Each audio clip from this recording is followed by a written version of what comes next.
Hi, it's Brittany from the Empurrium. Welcome back to my channel. Today we are sewing the Gabriella handbag. This is my own pattern. It's my first bag pattern and I'm obsessed and I hope you are too. So this pattern is nice and unique. It is a cat, but it doesn't have to be a cat. So it does have ears, a nose and whiskers, and a tail on the back. You can leave all of those off. You can leave certain parts off.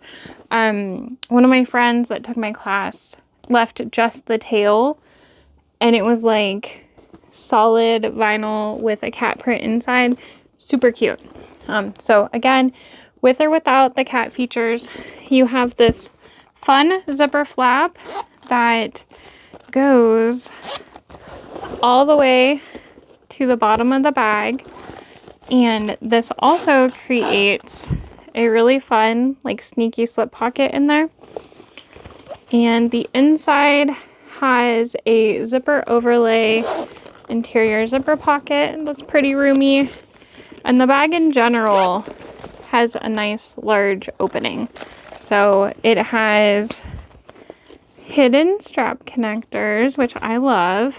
My little ears are a little bendy. I just finished the bag, but I really love it. So the name Gabriella came from my heart cat Gabby. Her full name was Gabriella, but her and my cat Roxy are the reasons I started the Empurrium 14 years ago. So just to honor her. I have a cutting tutorial. I have several other videos with my friend Lauren where we made them. There are plenty of videos now, so I hope you enjoy. And if you make the Gabriella, please show me and post in my group. I would love to see it. Hope you enjoy. How did I forget to tell you the materials I used? I never do that. This is the Sienna Clay vinyl from More Me Know. I love it. I used my Donut Cat waterproof cotton. And then all of the hardware is from More Me Know. Okay. Oh, and this is Empurrium pink glitter. Excuse me. You just can't get it anymore. But I've saved it. It is my staple. Okay, enjoy. Before we start to sew, I want to go over the pieces. We have our crossbody strap piece cut out. And then, all right, let's go over the main flap pocket. So we have the exterior lower flap, and then the tail is going to go on here. And then we have exterior and lining for both. And then for the zipper flap top, we have, goodness, where did my piece go? Okay. We have the lining and exterior. If you're doing the cat, you're going to need the nose, and then the zipper flap lining pieces. There's two of those. Also, if you are doing the cat, you're going to need your ears. So the inner ear piece is optional also, but we have two of the ear pieces cut mirrored to each other, and then we cut out bigger pieces behind them. And then we have our inner ear pieces. And these do kind of mirror as well. So you just want to kind of see which you like better. And then this is everything that goes together for the flap. I'm going to take all of these pieces first because they are cat features. And we're going to do all of that first. For our gusset, we have our base and two gusset sides. So for the exterior and the lining, you have those same pieces. So all of our gusset pieces. You have two main panels in your exterior and your lining. You have two interior zipper pocket lining pieces and your zipper overlay. We have a connector for our hidden straps, two zipper tabs for our main zipper. And then we have, let's see here, one of these is longer. We have our main zipper, our lining zipper. We have 2 snap hooks, 1 slider, 2 3/4 inch D-rings, a magnet. I have my nameplate, and then I still need to grab my zipper pulls. You're gonna want 2 zipper pulls for your main zipper, 1 for the interior zipper. All right, that is all of the pieces, and we are going to start prepping some things. So I'm gonna grab my strap, or my hidden connector piece, my strap. We'll grab the hardware for the strap, and then our main zipper with tabs is a piece we're going to be prepping. We're going to be prepping the cat features on the flap. We're going to prep the ears, and we will get the tail sewn on there. So lots of prep work, but we can do it. Okay, so I want to do the face features first. I have my machine threaded with black for the whiskers. Something that I like doing is taking and just kind of trimming at an angle some of these pieces. It'll take and kind of like hide the backing some. You want to just be really careful, especially if you had traced in like a dark color. That'll make it not show as much. Okay, so on your pattern piece, my suggestion is to cut out the nose, and you can cut slits for these. They're the whiskers. My friend Lauren she punched holes at the start and stop and then traced them, and from there she drew the lines. I have the template, and it has the whiskers cut out. The only thing is I'm waiting for a new one because it's off center, but I'll be able to use it still. I'll show you. Okay, so I'm gonna put a little bit of tape behind the nose. Something else to say before we start, if you want to edge coat any pieces, you're going to want to go in an order that you can do your edge coating. So if you want to edge coat your nose and these inner ear pieces pink, you would do that first, and while that's drying, work on like your strap and things like that. I'm not going to edge coat anything this time, but I have a couple times, and I do like doing it. It just depends on what you want to do. So I'm going to take, instead of tracing the nose on here, I'm going to lay this down on top, and from there I'm going to place the nose. Do I have it right? Yeah. Okay. I'm going to place the nose, and then you can just like hold it down and pick that up. And that's what I do if I'm using the paper pattern piece or the template.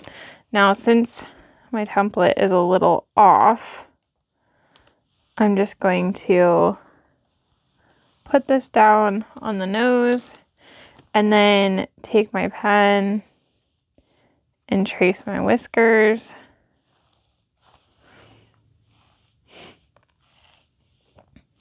Okay. So this is a removable marking pen. You want to make sure that whatever you use, it is removable. And then when I do the whiskers, I keep long thread tails, and I do my applique items at about a 4 for my stitch length, but I'm just leaving these long, and I don't knot as I go. I just do them all together.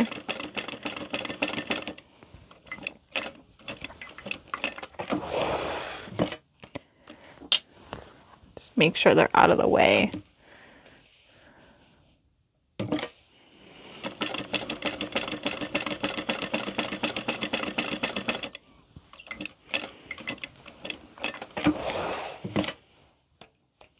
Okay, and then I'll flip and start the other side.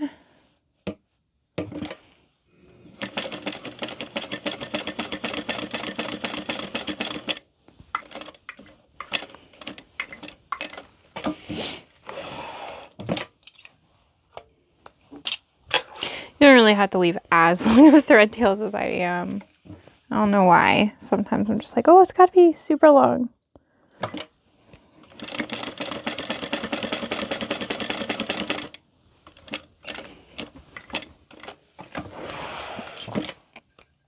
Okay, one more.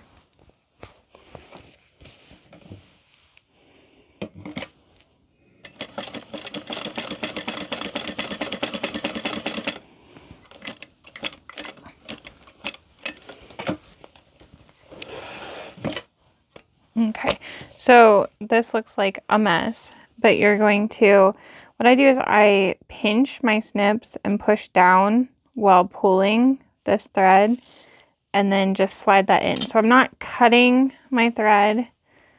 You could use like a stiletto. Some people use seam rippers.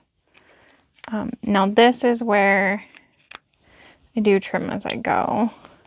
And then also sometimes I'll like grab all three of these and do them at once. I do like getting one side of the whiskers, the threads pulled up first. Okay, just make sure you're grabbing the right threads together.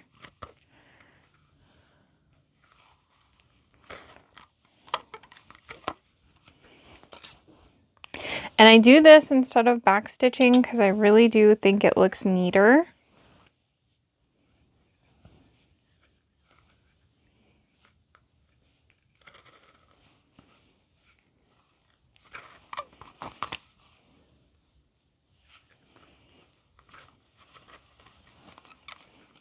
Yeah, some of these threads are a little long. So if you have cats like I do, trim your threads down before you throw them out. Okay, what is going on right here? Looks like I didn't pull it through. Okay, I'm going to finish knotting all of these and then I'm going to change my thread to pink and I'll be right back. I already wiped one side off. Well, I guess I could do a little bit better.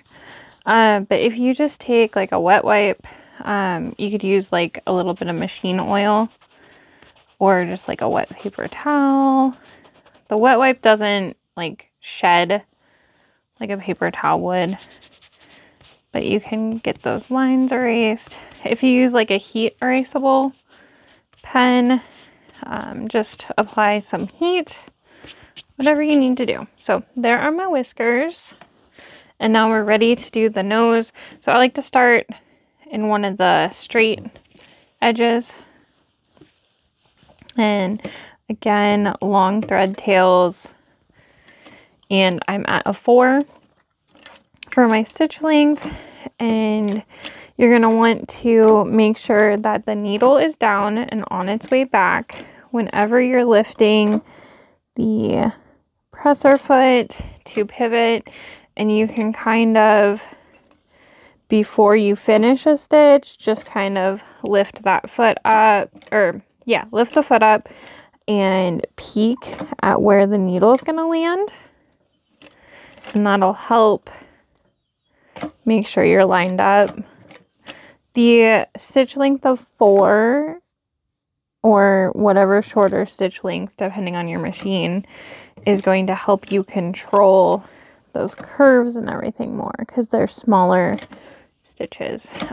So since this is a continuous stitch, I'm going to make sure my needle is down so I can lift the foot up and move this up so I can pull that thread and knot these off before I get back. It's going to help me keep my threads from getting tangled. All right, and now I'm going to finish. You just want to go really slow. If you have a synchronizer, it might be a little bit more difficult to control, or it might be easier for you. But I just don't like the machine finishing the stitch for me, since I might want to adjust it. But you're going to go all the way around, and then ideally you're going to stop in the same hole that you started. So then I'm going to pull that back and knot it.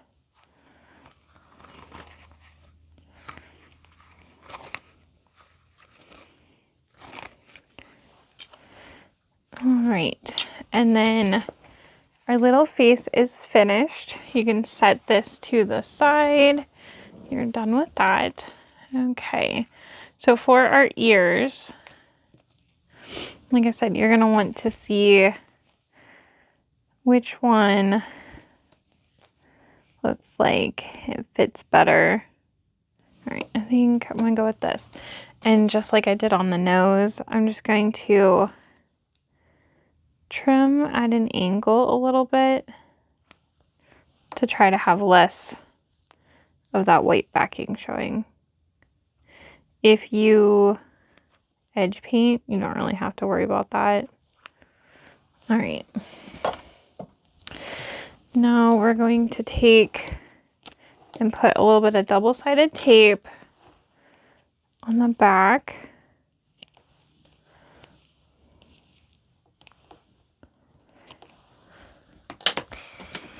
I'm gonna grab a tiny ruler because I want these to go up 1/4 of an inch from the edge here. And this is going to keep it out of my seam allowance later. Okay, I might want to switch the ears. I don't know. Yeah, just not feeling it. See if I can get the tape to, yep, okay, cool. Now I can't remember which was which though. Let's see, I think it was this.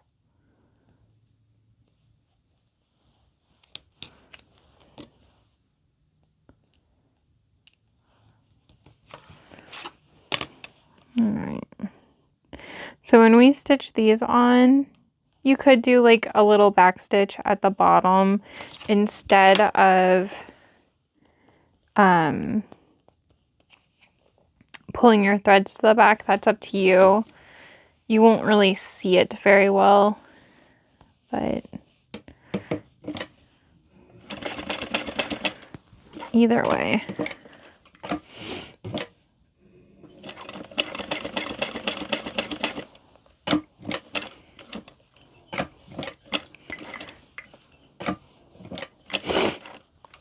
I'm just gonna stitch around, and whenever we're doing these little appliques, you're stitching about 1/8 of an inch from the edge.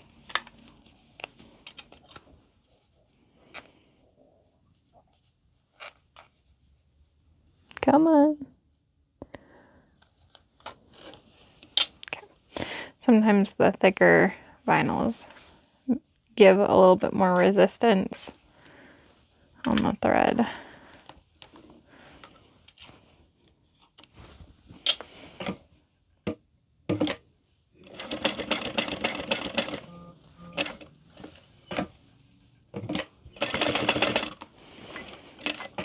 I don't worry about ending in the exact same spot, even though I'm pulling these to the back, because again, it's going to be hidden kind of.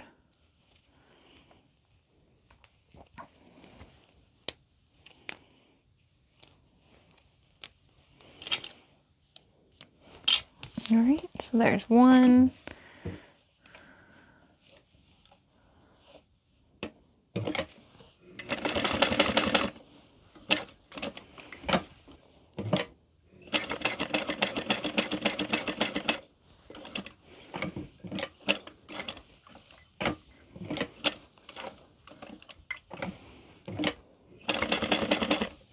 Okay, pull this thread to the back.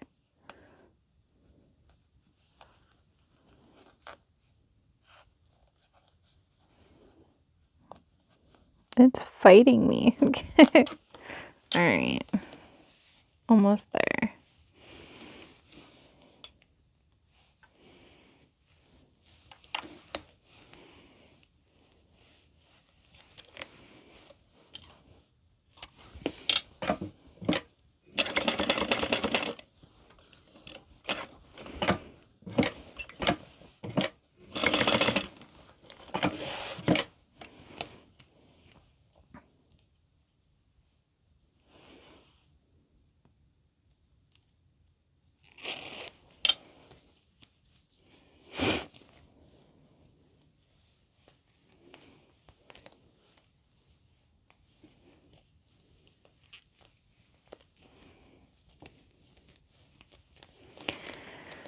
Alrighty, so we are done with the pink thread. So I will change my thread in a second, but we are going to take some tape. And I'm just gonna put some like this. The thread sticking down there really won't matter because it's gonna end up in a seam. But we want to use double-sided tape and adhere our stitched ear to another piece of the vinyl that we had cut out larger, and these are going wrong sides together.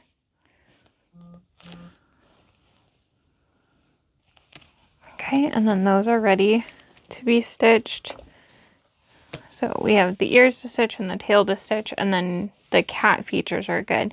I'm going to change my thread and I will be right back. And I'm going to change my needle too. We're going to have a fresh needle. Got my thread changed. I'm using like a rose gold color.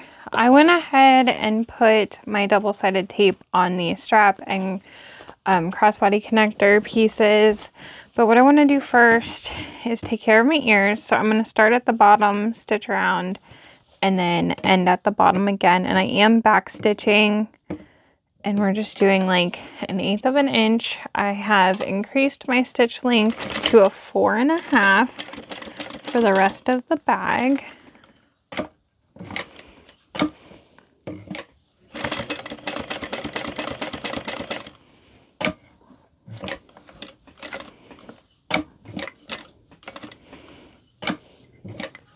This vinyl I'm using is on the softer side and it is a little bit stretchy. So I'm trying to not go off the edges.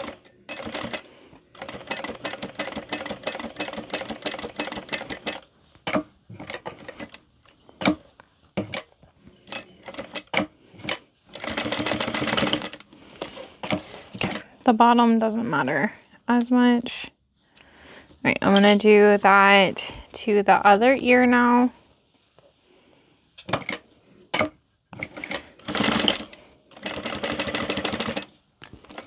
It's a little bit hard too when you have the inner ear piece there because your foot is kind of fighting with it.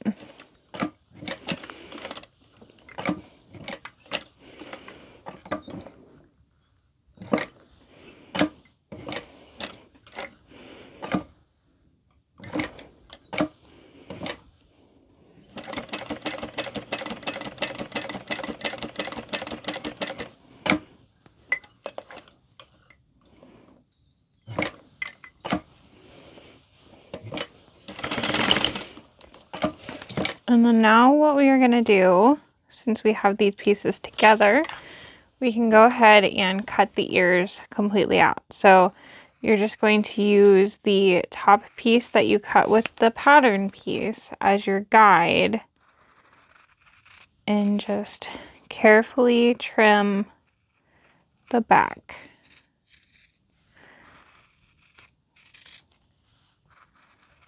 And you're getting a perfectly even ear this way.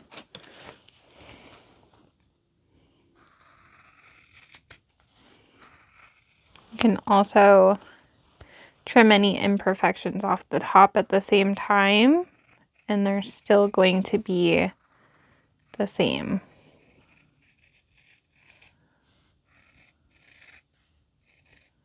All right, so there are our 2 ears ready. We're going to set them aside for later.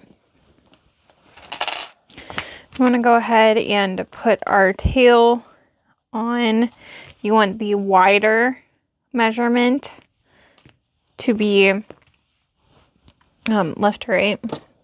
I'm just going to take, and on the back of the tail, place a couple pieces of tape.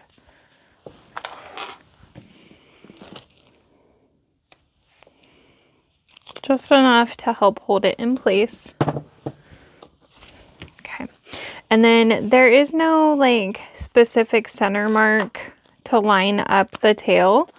It's just kind of your preference. You want to eyeball it and put it where it feels right.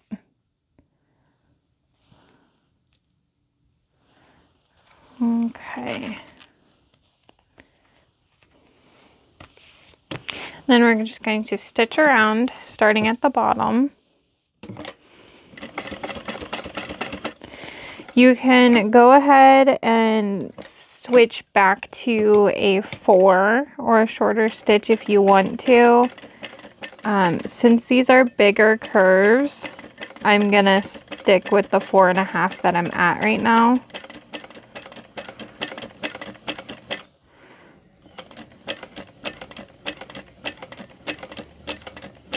On these outside bigger curves, you might be able to keep going slowly and not have to lift the foot every time. If you can control the speed or turn it down enough.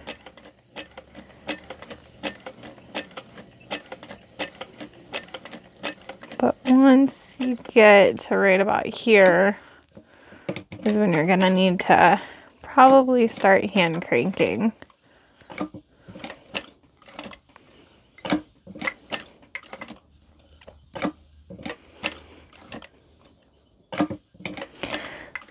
And I had nicked into my poor little tail when I was cutting.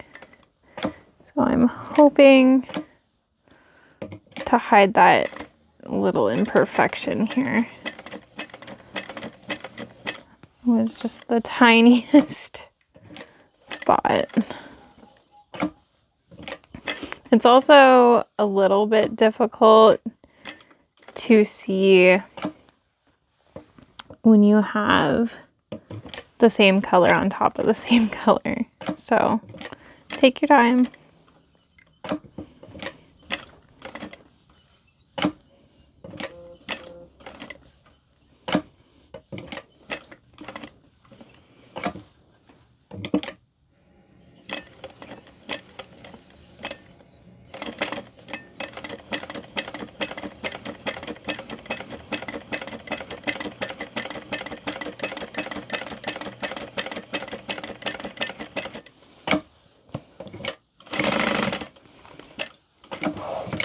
Okay, so there is our tail stitched on. It looks so cute. We'll set that piece to the side. Let's go ahead and get this zipper out of the way so I can move these pieces. All right, so seal the ends. You're going to be putting the zipper pulls on from each end so that they zip into the center.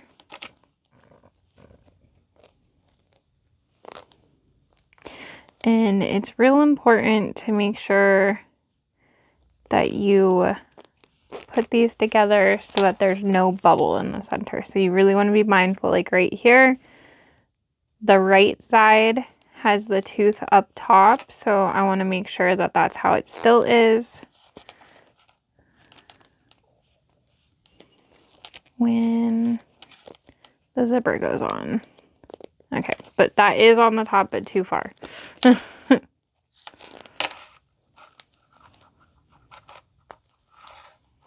this looks right. Yep. So when these zipper pulls meet, it should look like this. It is even. One side isn't bubbled out more than the other. You're going to take your tabs, fold them over like so, and then we are going to clip those on. So just make sure they're even. Clip both sides on. If you have any excess, like this one, I know it ain't perfectly cut, you can just trim that off after you sew it. All right. So it looks good, looks even and straight. What I like to do is I'll pop this clip back just a touch, and I will drop the needle in so it's held together and then move that clip. You want to back stitch just a tiny bit at the start and the stop. Then same thing, I'll slide that back, lift the needle, put it through so it's locked together.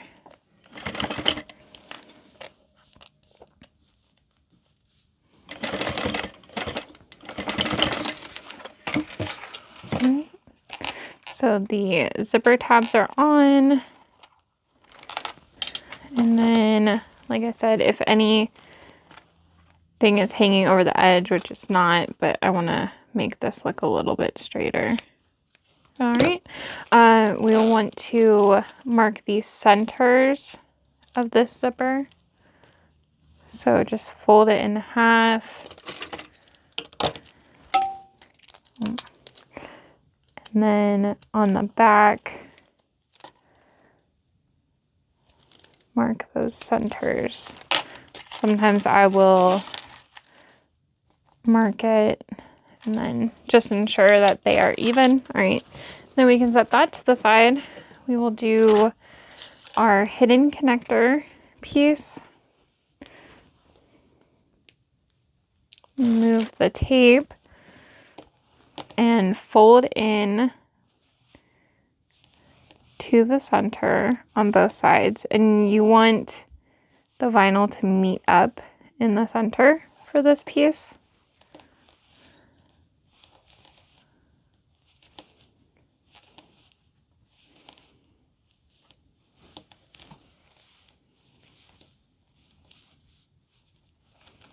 And then we are going to top stitch at 1/8 of an inch down each end or side.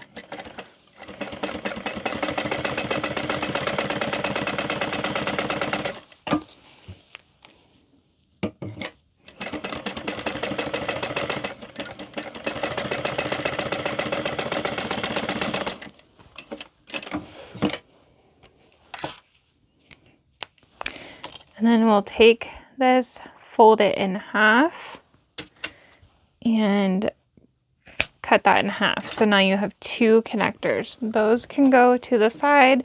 Here's my zipper pull I grabbed for my interior pocket, but that can go to the side as well. All right, for the strap, we have that line down the center with the tape. We're going to fold into the center. You're going to want a tiny gap. So I'm just folding almost to the line, like probably like a 1/16 of an inch away. And then same thing on the other side. And then we will be folding those in together as well and clipping. So I'm just gonna make a lot of noise getting clips out and continue.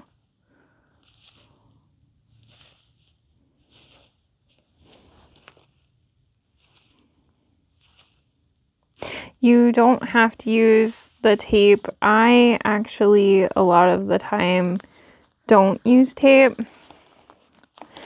It can gunk the needle up, so you want to try to keep it out of your stitching a lot of the time. I have started using tape more than I used to, but you just need to know like the limitations of your own machine and like what your machine likes.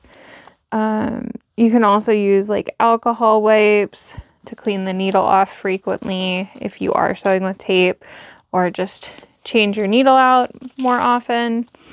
Whatever works for you.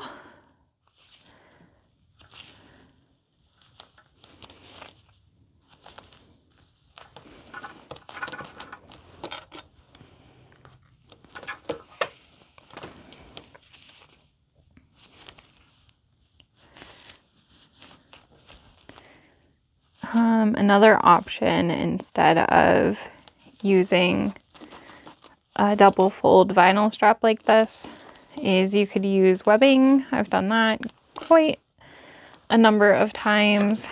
And then also you could do a 1-inch wide strap if you don't want to do this 3/4 inch. That is a preference. You could do 2-tone straps. Really, whatever you want to do, by all means, do your strap that way. I had debated when I was writing the pattern exactly what I wanted to use, and I went with the 3/4 inch just as like a default, because also I knew that it would work well for the roll of vinyl.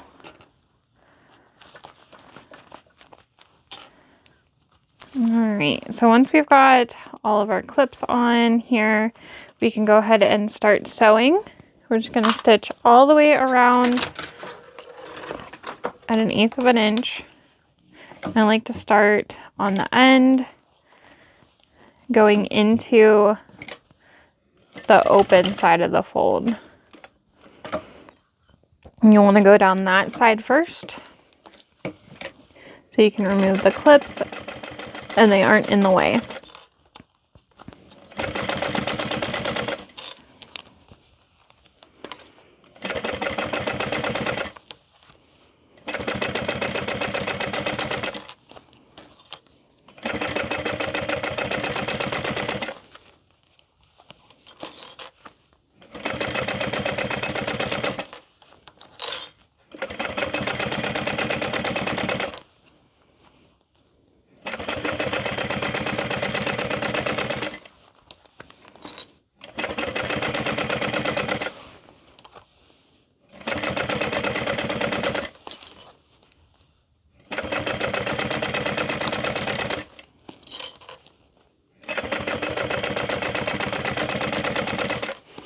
Just really take my time on this side, but then you'll see when I go to do the other side, I kind of zip through it. It's hard to go fast on this side because you want to make sure that the folded edges are staying even.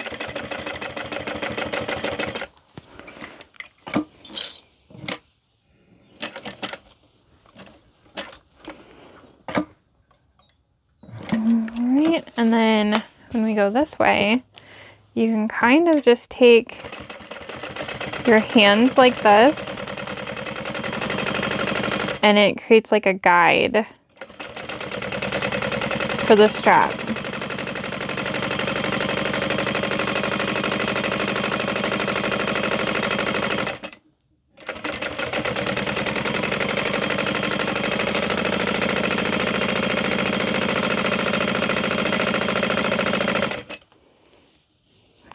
I'm gonna trim the threads before I go further, and then just end with a back stitch right where we started. Okay, so what I like to do for my straps is I like to rivet them instead of stitching them. just like how it looks. Where is my, okay, I have this little template. I got this from Jolie Creations. But you line it up with your strap, and then this C is always going to be when you use it. I always use A, but you're going to punch your holes. If you don't have a punch that goes through this, like this does not affect it. You could just make marks and then punch your holes from your marks. I want to say get, set, go. Oh boy. Okay. And then you're going to do that on both ends. I guess it was on your marks. Yeah. Okay. Anyways. Please enjoy.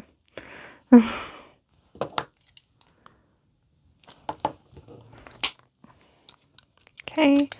And then the construction is the same whether you're doing rivets or sewing,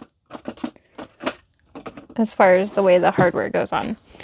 I like to always start on the end that I backstitched, because we're going to like hide that, kind of, essentially. We're going to tuck it in. And then if you have a right or a wrong side, you want to be mindful. So right side up, you're going to go over and under, and you're going to put your rivet in, or where this rivet is, you would stitch back and forth a couple times. You could sew a box, you could sew 2 lines, whatever feels secure for you. I'm dropping things. I know you can't see, but I know you can hear. So there, that rivet is on there. And now we're going to do our clips.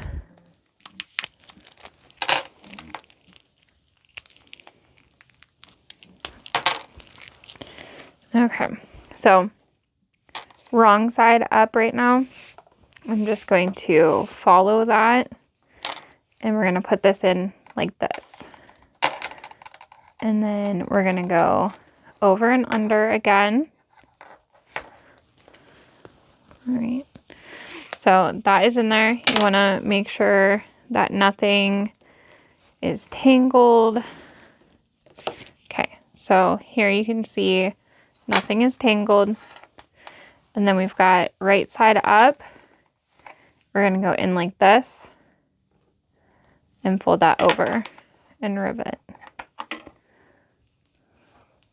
or stitch, whichever you prefer.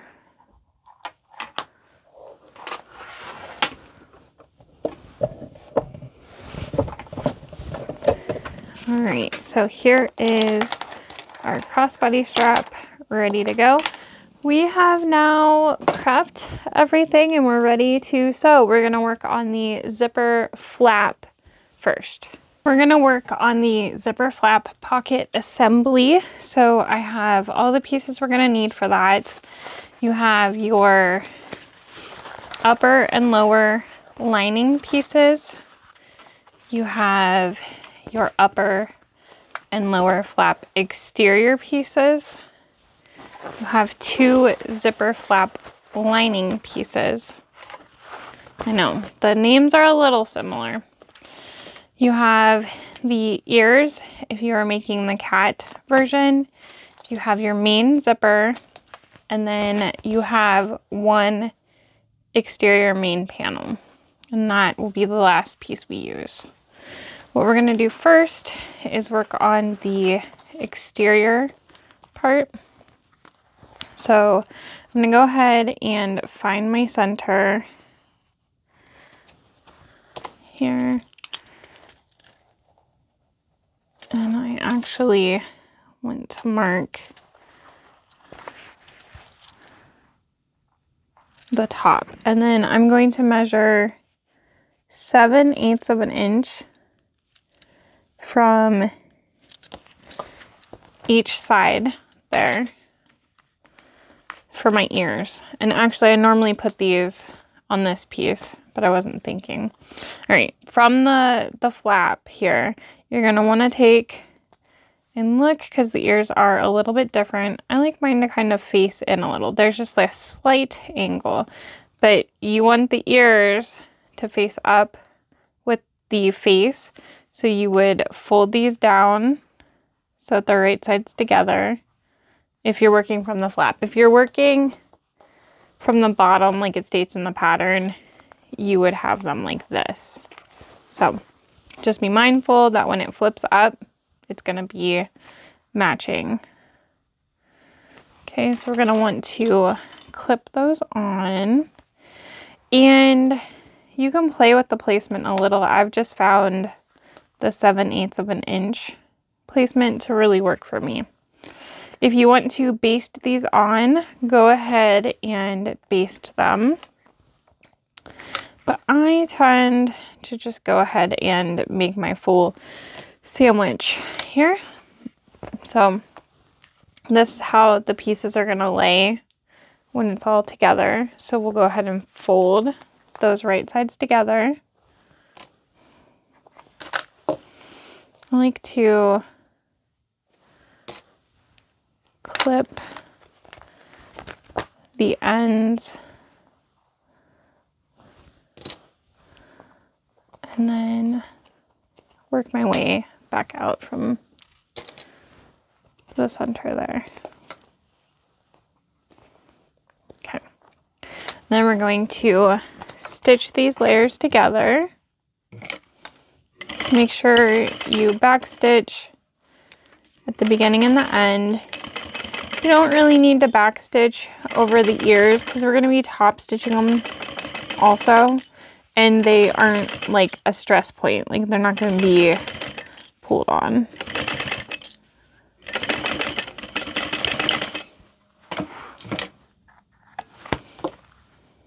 Okay, and then we are going to fold this open.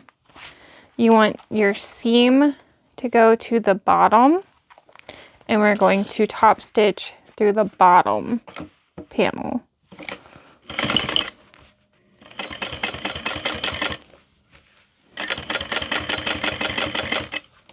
Just make sure as you go that the seam is to the bottom, and that's what you're top stitching through.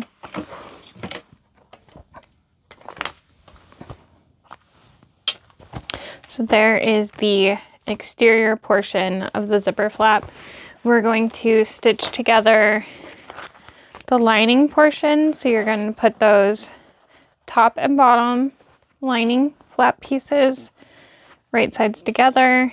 And then just like we did the exterior, we are going to stitch them together and then top stitch.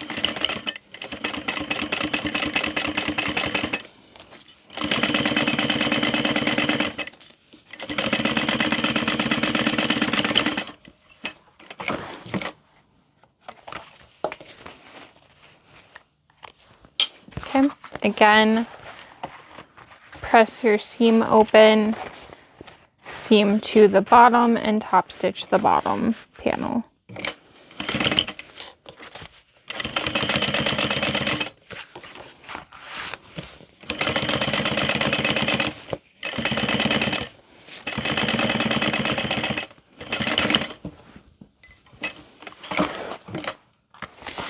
Okay, now we can move on to our zipper. You're going to want to make sure you have marked the center of all 4 curves. So your exterior, your lining, and your zipper pocket lining pieces. You want the centers of all of those. We're going to take our zipper and we're going to put some tape on it. While this is technically optional, I definitely suggest you do this because it's really going to help.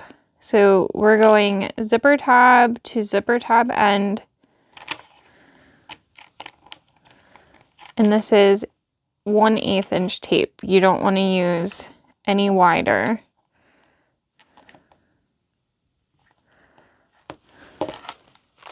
And going to the end of the tabs is important because it really helps hold it in place.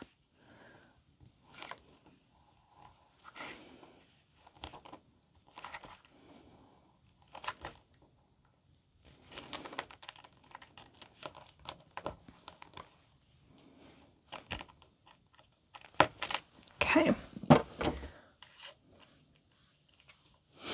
So we've got that. It doesn't matter which side because we have a zipper end on both, but it does matter that we start with the exterior. This is gonna give us a better curve on this side. It is easier to stitch the first than the second side. Okay, so just take the tape off of one side of the zipper, and then you're gonna match the center mark on the zipper to the center mark on the flap. And press, and then work your way to each end. You can move the zipper pulls too. They kind of tend to make the zipper a little wavy. And when I get to the end with the tab, I like to clip it.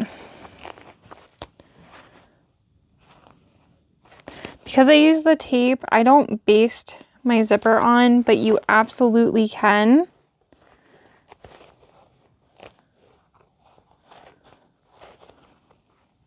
Okay. And then take one of your zipper pocket lining pieces, not the outside lining piece, and put that right sides together. Also, sorry, I didn't say it. Right side of the zipper to the right side of the exterior. But then we are going to match centers up again. Oh, also you want to make sure that your zipper is centered, so you should have an even amount on each side.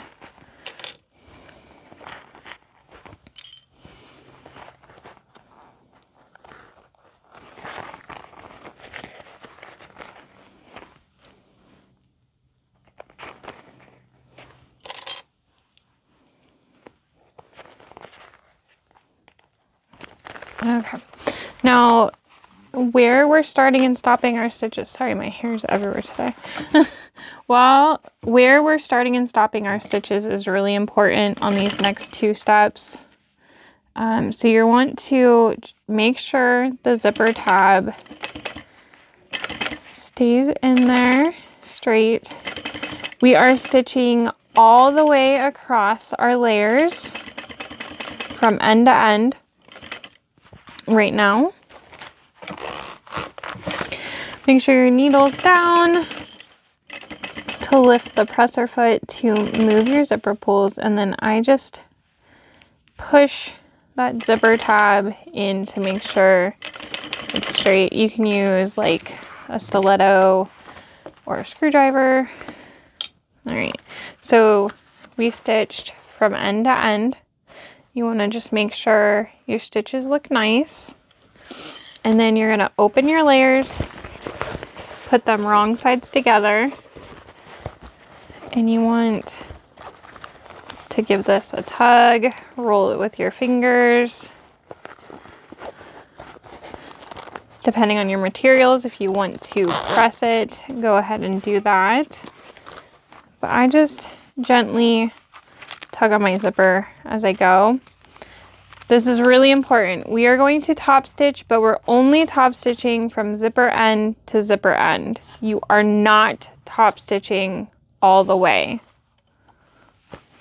Again, only stitch from zipper end to zipper end.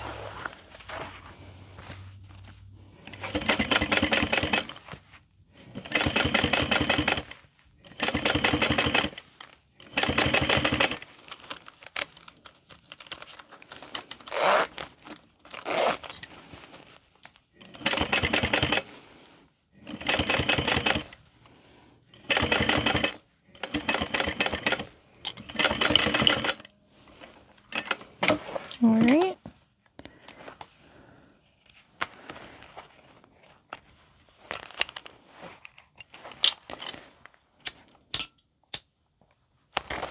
I like to just seal my threads a little bit.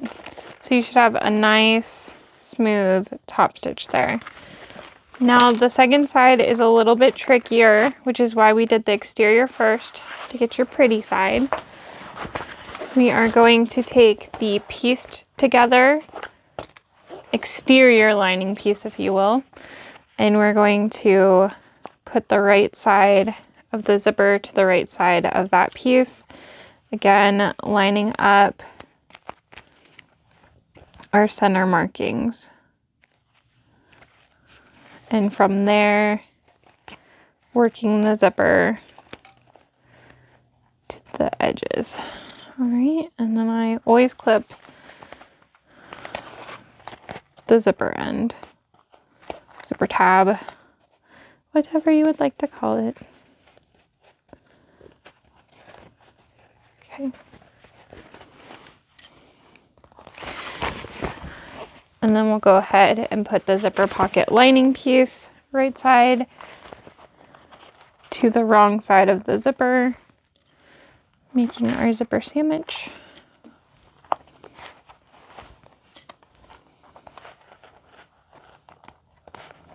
See how this zipper tab kind of pops up? You kind of just have to pull it a little bit and clip. It's harder with the second side because it wants to pull because it's curved.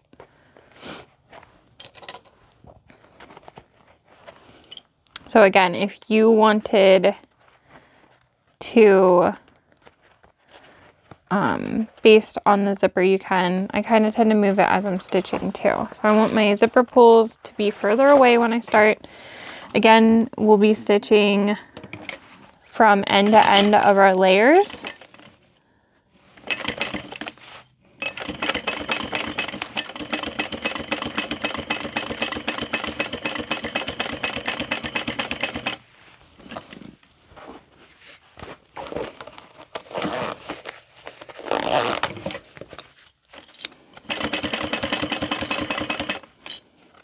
And then I just kind of pull from the inside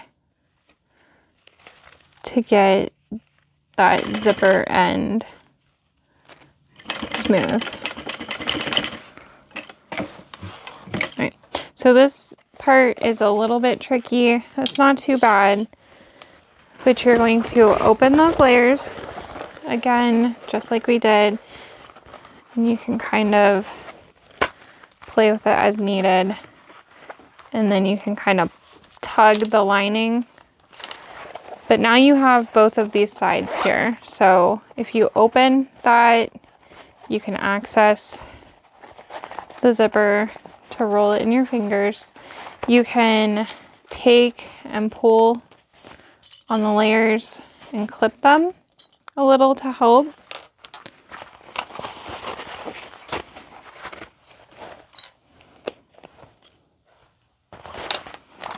I just realized I forgot to do something. Okay.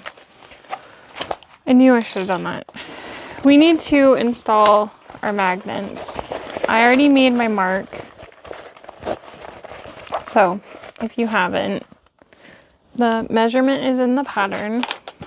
I'm going to go ahead and install the other magnet too. Okay. So measurement is in the pattern. It goes on the lining zipper flap piece.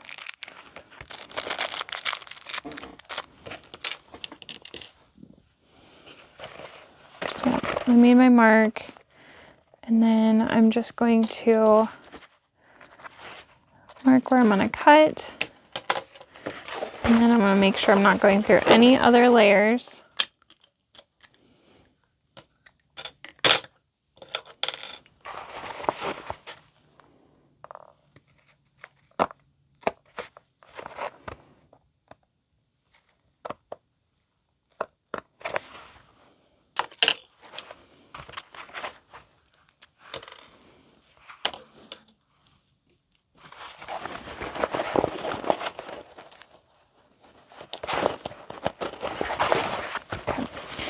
Since this is just the one layer of the lining, I'm going to take a scrap of Deck of a Light and put that here.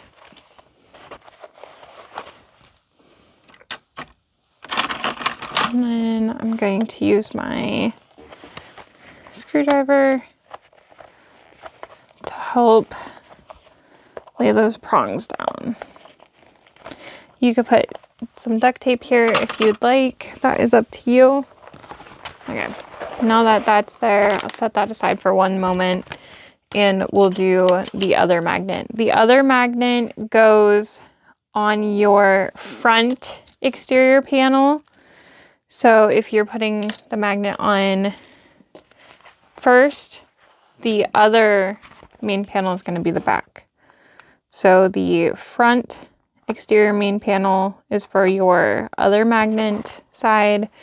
And if you want to put like a logo on, that's where I like to put it. And then since this side is vinyl and Decaville light, I only put the magnet through that. I don't put anything extra on. It's up to you. If you would like to, though, you definitely can.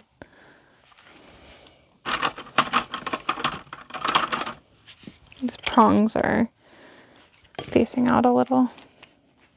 Okay.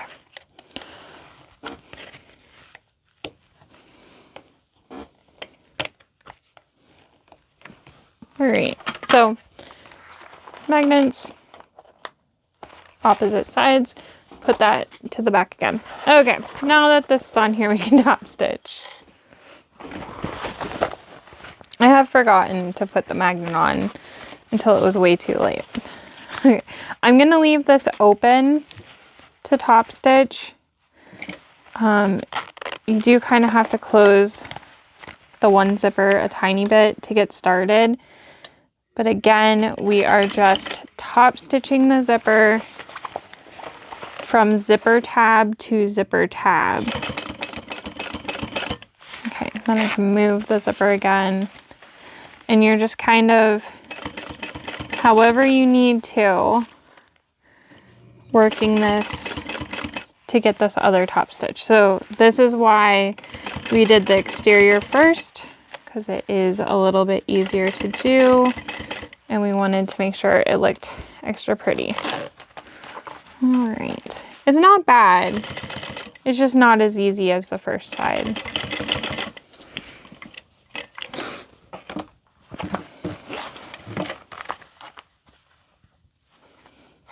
And go ahead and trim your threads.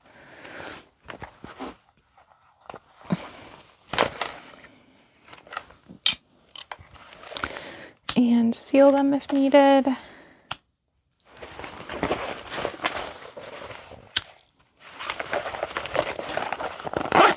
I put my zippers to the center. What we're gonna do now is match up the exteriors with the linings. So I will push my zipper into the lining.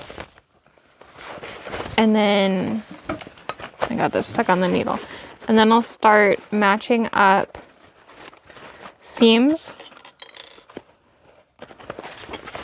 So you should have these seams match up also.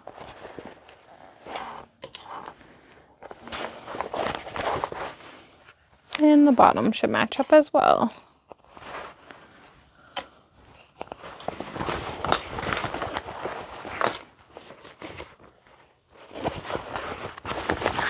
It's a little bit awkward trying to do so that it catches on the camera.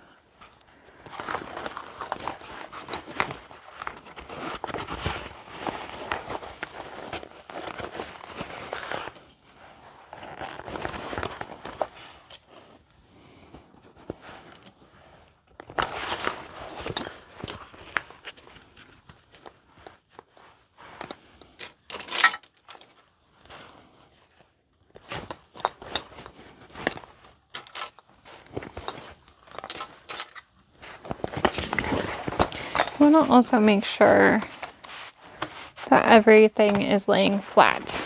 Okay, we will be leaving the exterior bottom open, so you do not need to clip that, but then you'll go ahead and clip the lining together.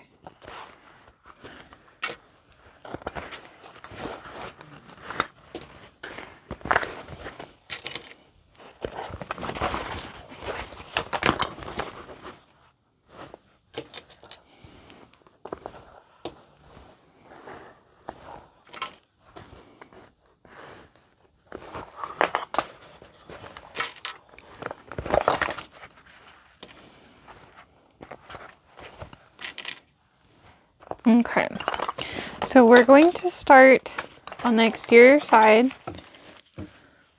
And then you'll want to pay attention to the seam allowances given in the pattern because we will be changing our seam allowance as we go. So the full exterior has one, and then once we go over the zipper, or over the seam here and get past the zipper tab, you're going to switch to the lining seam allowance.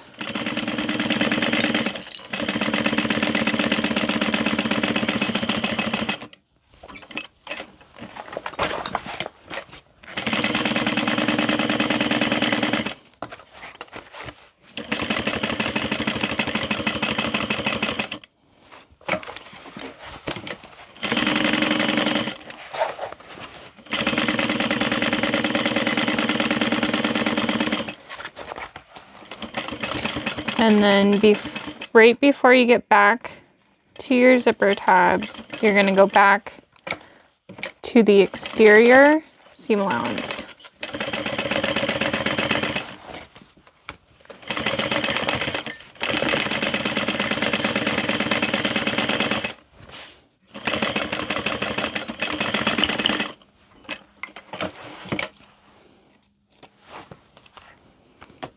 Okay, now we're going to trim the lining seam allowance. So you want to try to get between like 1/8 and 1/4 of an inch.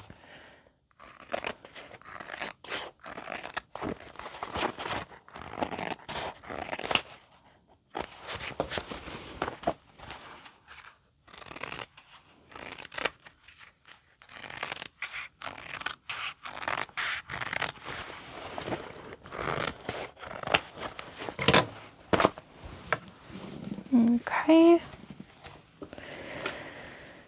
and now we're going to reach into the exterior, grab your zipper, and pull right side out.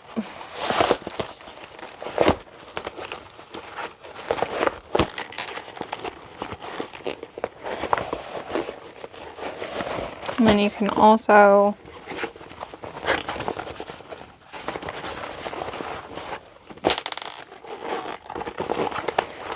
open the zipper and push your tabs out. There is a little gap here. It is supposed to be there. But work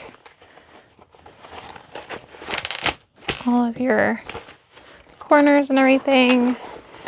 This is where I spend a little bit of time smoothing everything out. So you want the lining to lay flat in there, right?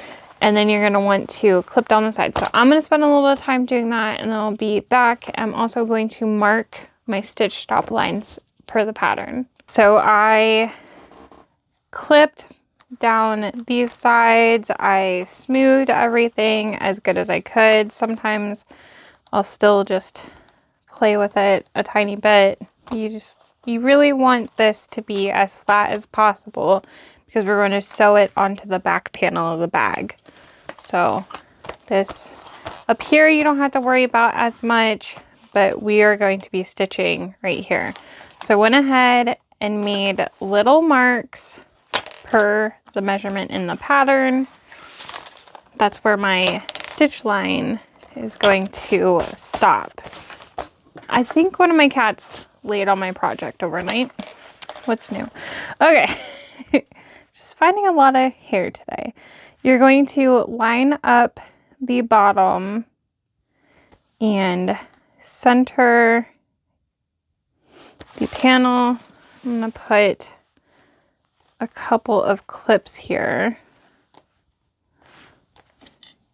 but I'm not done. I want to check that this stitch line, I'm going to rotate it too. I want to check that this is going to be straight with this line. I also want to check that the distance is even. That's how we're going to know this panel is straight. And then I like to take and clip together right here. So you can kind of eyeball it again. You can measure, but that looks good to me. I like to start in the center at the bottom and then stitch up. You're going to stitch to that mark. Do not go past it. It's really important that you do not go past that mark. Okay, and we're going to be stitching about 1/8 of an inch from the edge.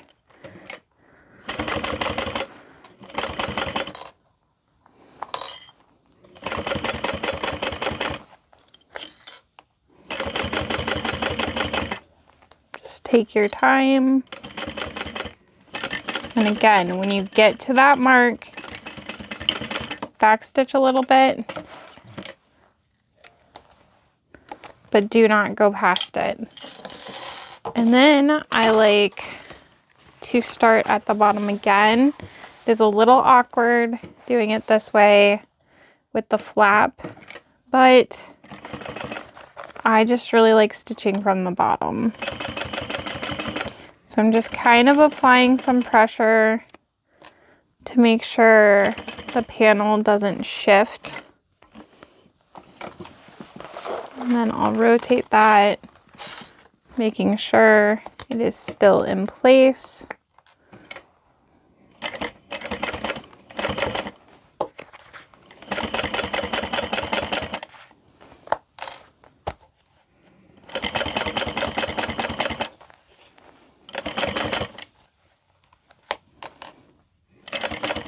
Okay, and when you get close to that mark, again, make sure you do a good back stitch, but do not go past the mark.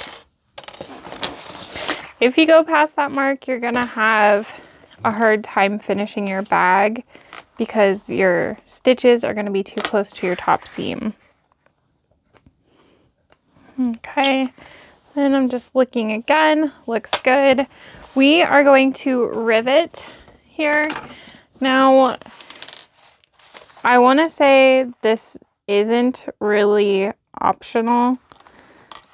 You want the rivet there to help because this is going to be a stress spot, and the rivet is going to help keep your stitches from pulling. So I am punching my hole for my rivet right where I made those marks. So I'm not cutting into my stitches. You do not want to cut your stitches. All right, I'm gonna pop the rivets in, and then I will set them. You could place an extra piece of stabilizer if you feel you need to.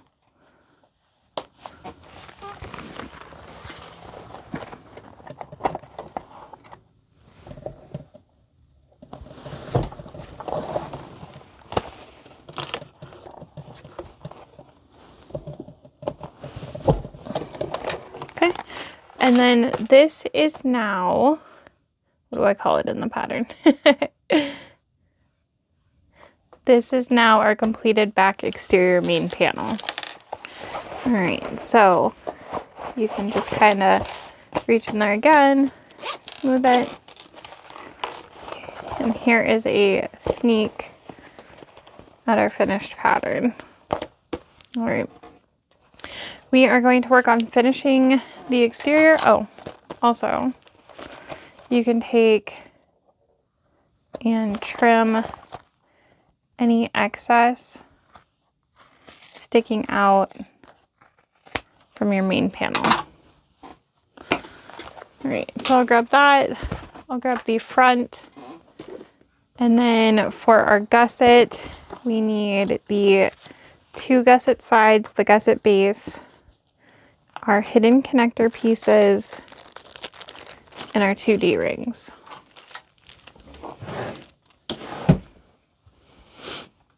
Okay, if you have not, and we're going to work on the gusset first, so the main panels can be to the side. If you haven't already cut your connector marks, we're going to do that. And I just start this with my seam ripper. And then I finish with a sharp, accurate pair of scissors. So you'll just go into the mark you started. And you want to make sure you're not overcutting these marks, or you'll end up with a gap showing. All right, so there is one.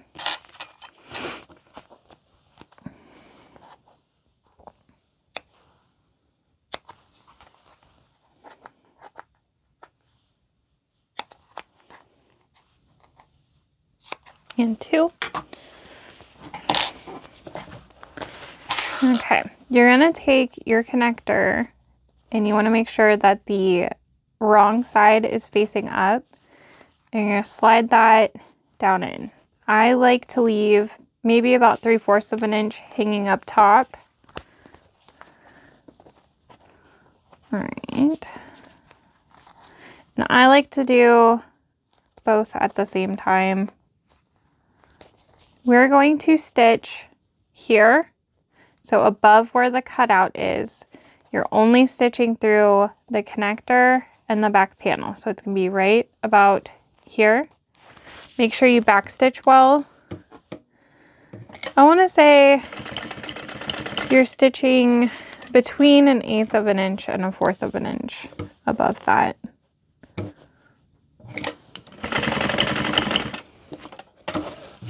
Hidden connectors are something you can apply to other patterns also. Once you know how to do them, they're nice to add in. Okay, you're gonna take the D-ring, put it on. We'll pop that tab in now and push the other end of the connector in. Might take a little bit of wiggling. Occasionally I bite it to get it started.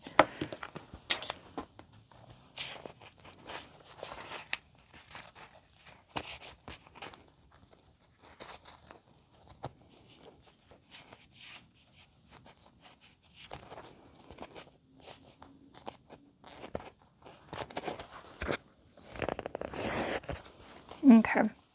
Make sure your D-ring is straight. And so we're tugging so that it is pretty tight, but you also want to make sure that nothing's going to be bent funny when it is right side out. So you want to verify that they look the same. And then we are taking and folding the main panel pieces around the D-ring, and then we're going to be stitching through this tab and both layers of the connector. So I use a narrow workspace foot, and it definitely helps get close to that hardware and catch that tab. So we did not stitch through the main panel other than the tab, and that's what that looks like. So you don't have to do what I'm doing next, but I definitely recommend it. We're gonna put rivets. I like using this little tool from Jolie, and I just line that up and mark where I'm going to punch my hole. I'd say it's about 3 inches down from the folded tab. Did I say 3? 3/8 of an inch. Not sure what I said. And then I'm just going to punch a hole, and we're going through all of those layers.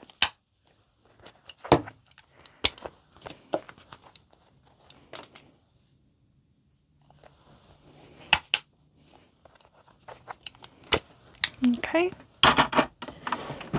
And then I will go ahead and set the rivets.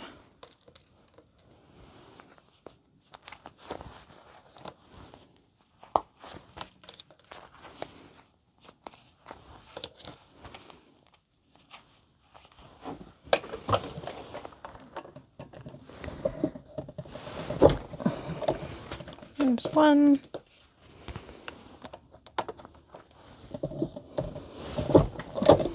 And 2. So that is what our hidden connectors look like. Once you learn how to do it, it is really not bad. You can go ahead and trim excess if you'd like to. And then we are ready to finish our gusset. We are going to put 1 gusset side, right sides together with the base. And we are going to stitch that together.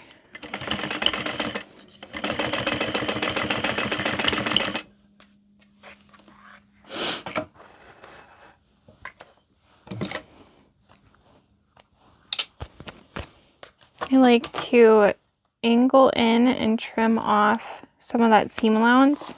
It's going to help with bulk later. Open your seam and press the seam allowance. We're going to top stitch both sides, keeping that seam allowance open.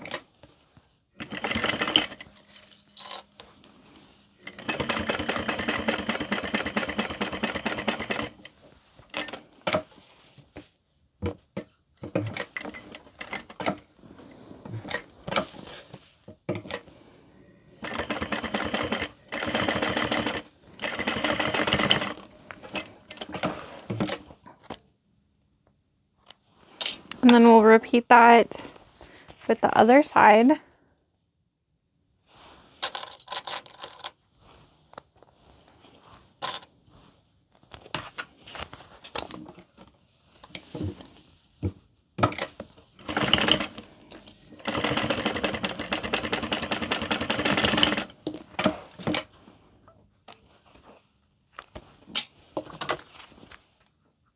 So angling that in.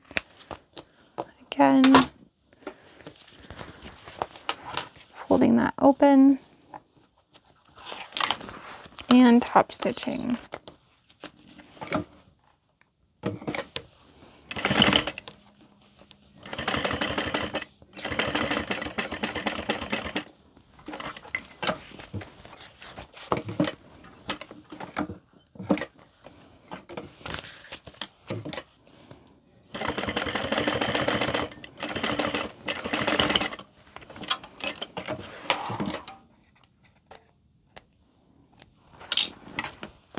Okay, so there is our gusset. We are going to find the centers.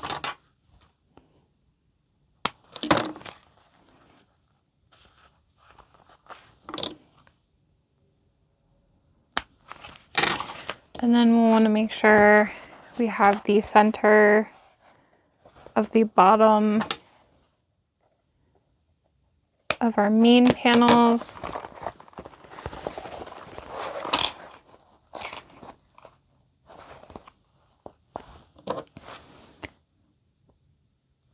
Okay, my suggestion is that you start with the front. Some people actually said that they like starting with the back, because it's like a practice round, and I never thought of it that way. But for me, I think it's easier, especially on this pattern, to do the front first, because the back has a lot of weight and I can just really focus on taking my time and making the front look better if I do that first. But do what works for you. But we were matching up the centers and starting off by clipping that straight bottom edge, and then we're going to go to the sides and match up, and we're going to start clipping. Also, fold your D-ring down, it'll stay out of your way more. Okay, I'm just going to get these tops started.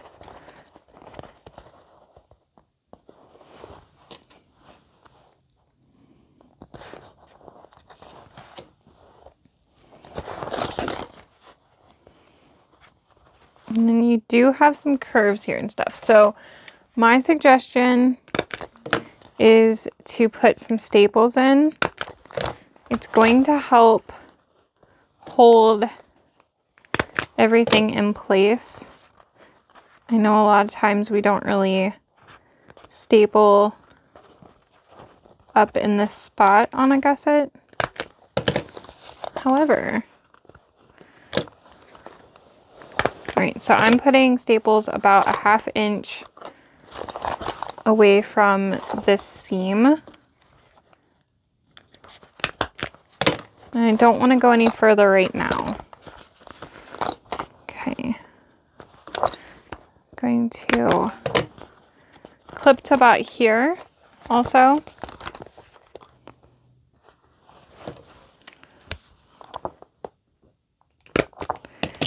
And now we can cut some notches. So I usually cut maybe like 1 on this side, and then I'll notch maybe about 1.5 to 2 inches in the other direction.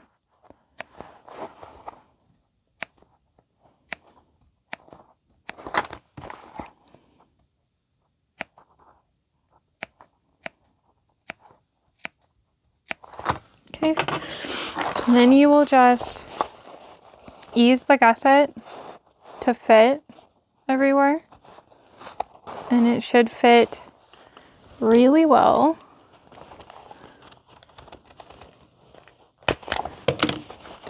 And I'm going to use some more staples.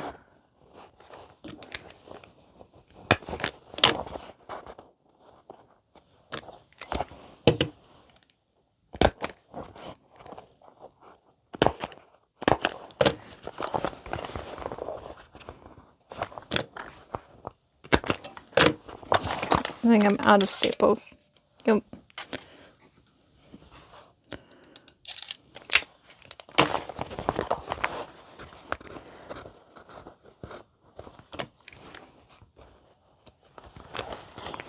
You can clip also, like if you want to clip and then move the clips to staple. Sometimes I have to do that depending on the angle. Like they just don't want to stay in place while I have the stapler in my hand. All right.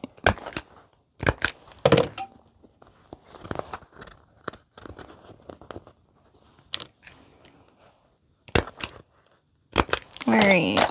Now we're going to stitch around.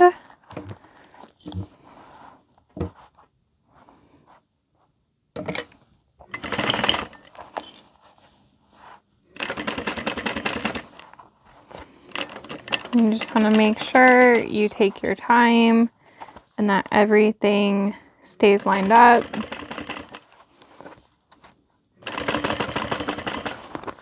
And you're consistent with your seam allowance. On the curves, be extra mindful. Take your time, adjust as needed. So you'll want to make sure that your presser foot is down, or I'm sorry, you want to make sure your needle is down anytime you're lifting the presser foot to make adjustments.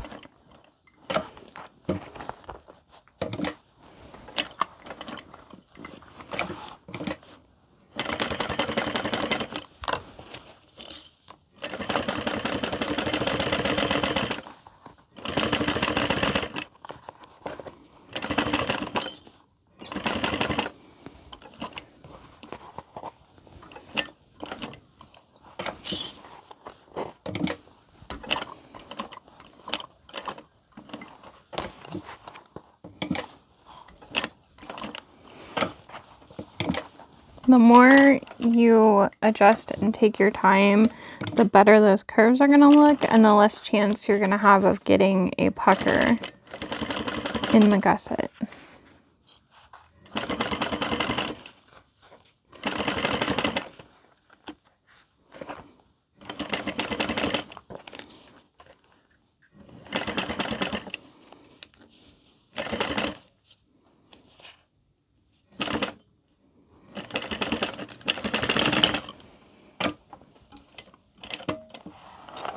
Okay, so you can go ahead and verify that your curves look good, and once you check that out, remove your staples.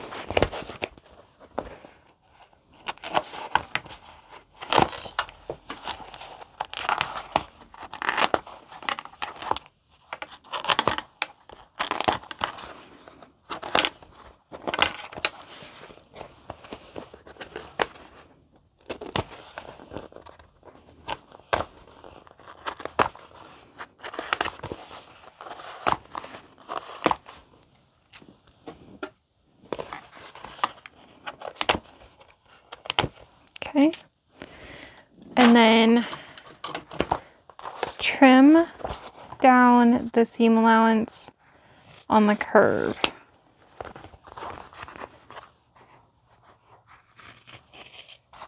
It's gonna help eliminate some bulk and let the curve sit nicer. I also trim right into the seam allowance, but not into the stitches, about 1 inch down. Okay, we're going to repeat everything we just did to attach the back exterior. So match up the bottom. You do have a lot of layers right here.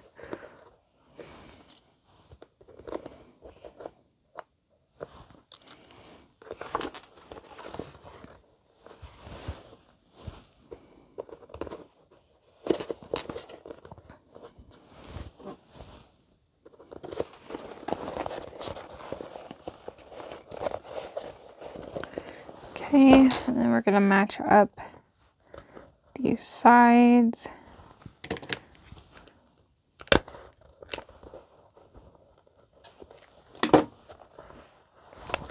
Put that one in crooked to start.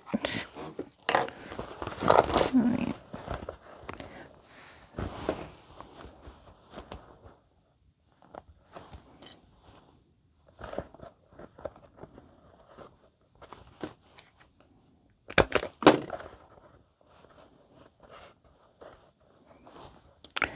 It takes me a little bit more time to do this side because you have all of these layers.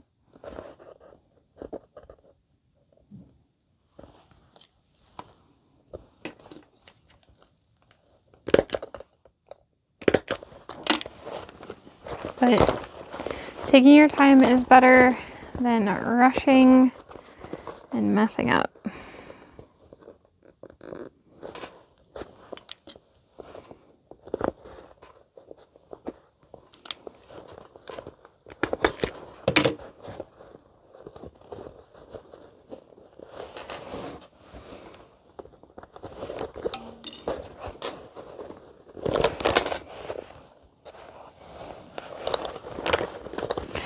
Goodness.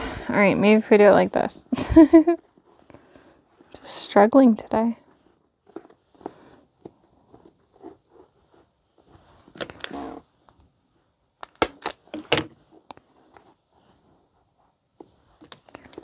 Sometimes you can get it to just kind of sit together. Okay. I think I probably one more over here.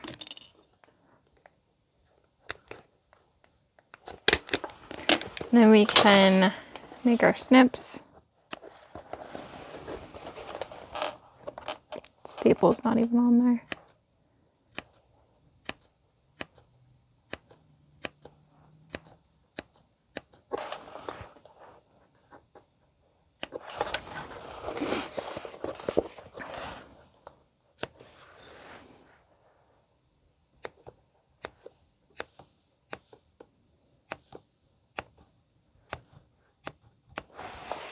Okay, and I'm just going to ease that in like we did the other side.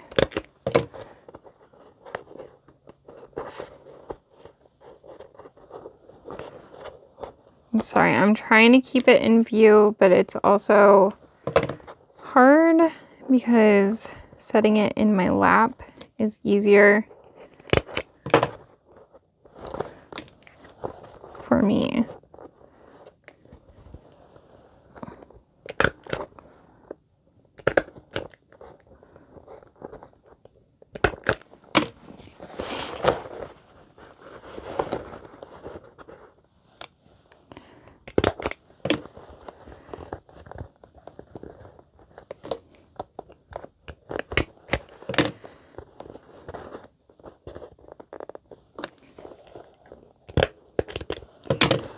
Some of these staples with all the layers might not truly go through also. All right, we are ready to sew the other side.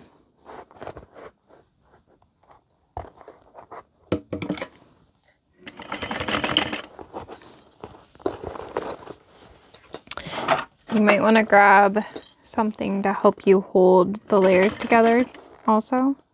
I'm going to use my screwdriver.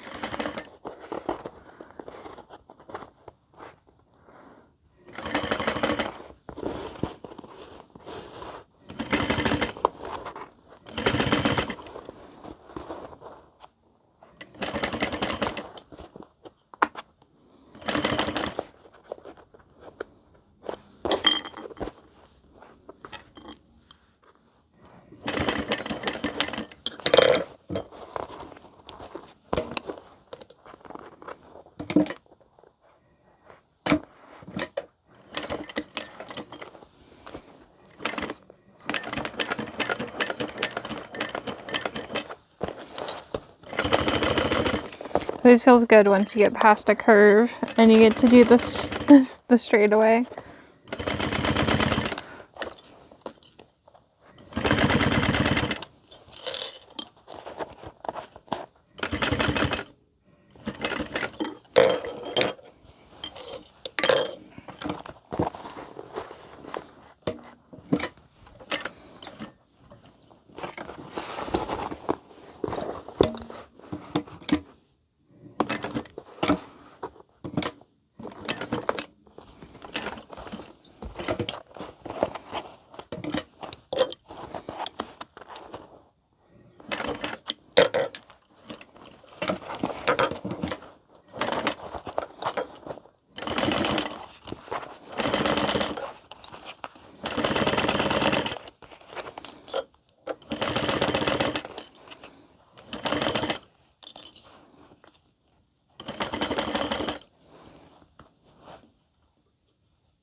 So you'll want to verify that everything looks good before you do anything else.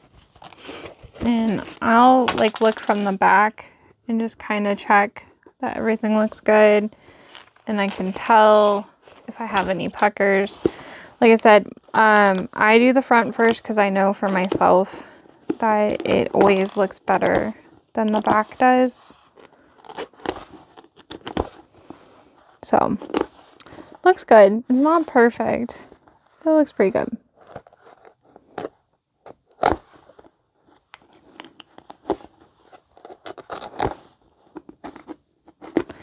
And when you trim the corners on the back, you want to make sure you're not cutting into the pocket too much, because you don't want your threads to start popping up there. So trim,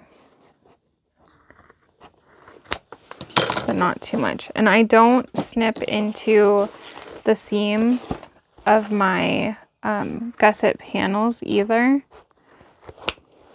So like right here, I never snip into that.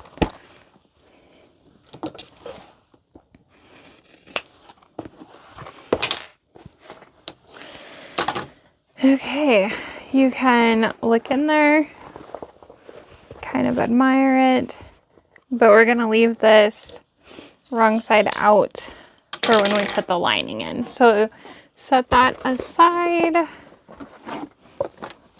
and we'll work on the lining. So you need your 2 lining main panels. You need your zipper overlay, your zipper pocket lining pieces, your zipper pull, and your lining gusset pieces. Excuse me. We can go ahead and do the gusset first. Sorry. So you're putting them right sides together.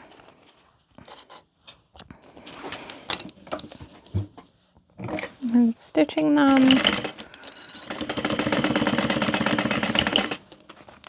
It is optional if you want to top stitch the lining. I generally don't.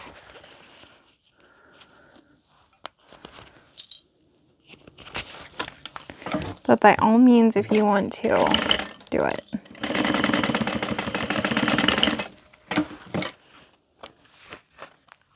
I do go in and cut those angles. Okay, and then we'll find our centers.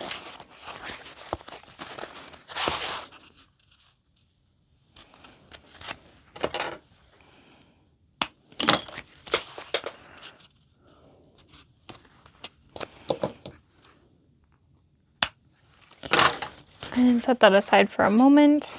All right, our zipper pocket. On the wrong side of the zipper overlay, I'm going to take some 1/4 inch tape and put it close to the outside, but I'm going to be top stitching this on, so I want to try to stay out of my stitches. But I'm not centering it because I want more space here. All right. And then we can go ahead, find the center of the top of one panel, and then we're going to get the centers of both bottoms. So this one has the top, it's where I'm going to put my zipper pocket. And then I'll just go ahead and find the center bottom of the other one for when we put the gusset on. Okay. Gonna grab a ruler and let me find my measurement. Okay. We're going 1.5 inches down. So I will center. Oh yeah, I forgot we made a mark. All right.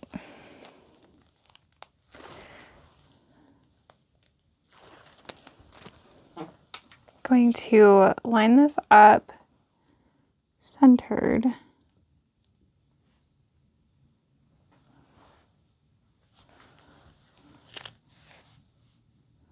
And this vinyl I'm using is a little bit stretchy, so I just want to make sure it's smooth.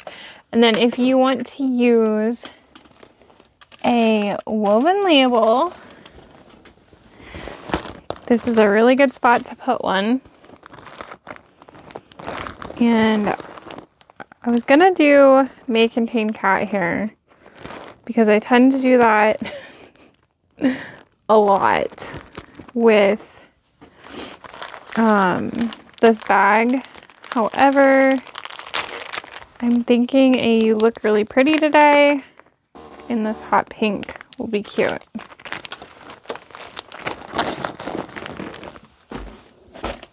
Okay, so I'm just gonna peel right here up a little to put that right there. Okay, we're going to stitch around the outside. I'm gonna start in a corner. I have found that works best for me. Leave my thread tails so I can tie my threads off. And then I'm just stitching 1/8 of an inch top stitch around.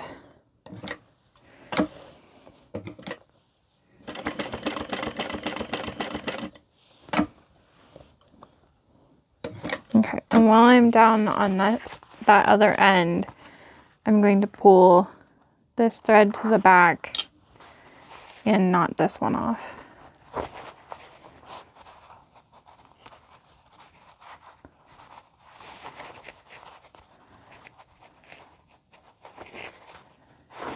Okay, and then I will finish sewing my box.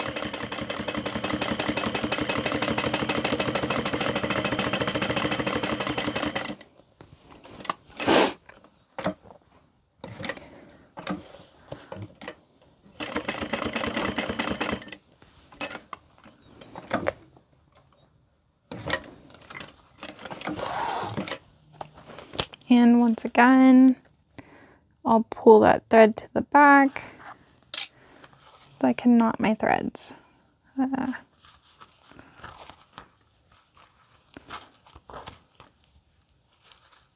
Okay, and I'll trim these threads a little bit.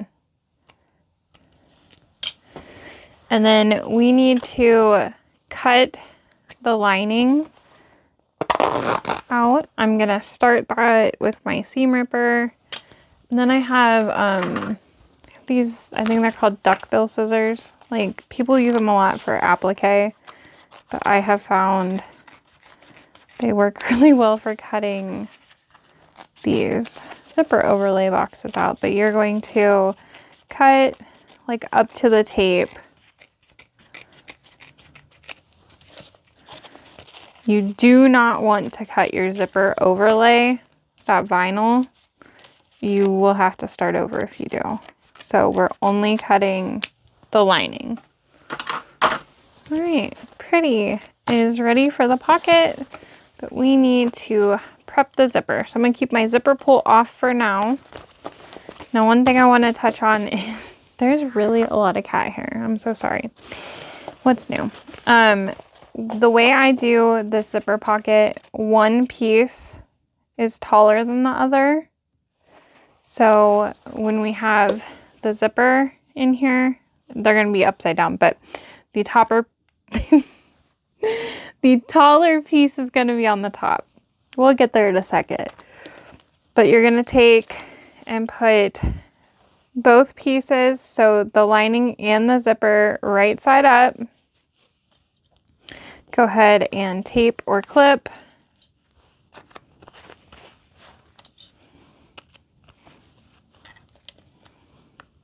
And then we're going to sew.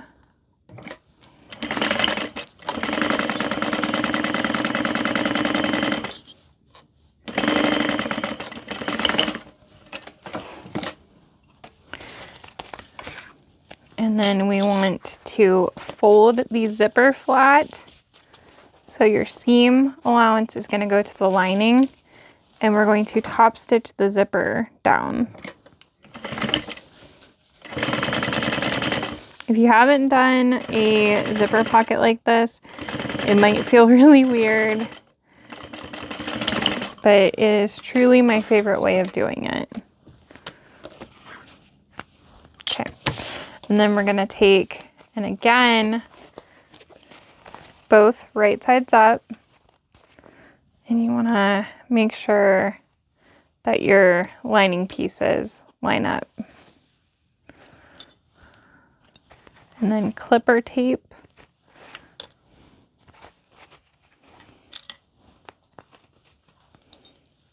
Mine might be off just a touch, it's fine.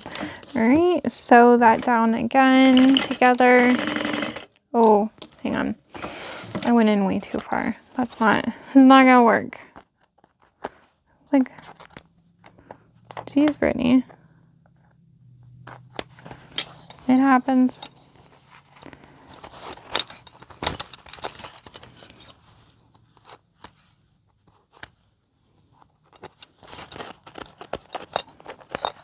All right, try that again. The right seam allowance, Brittany.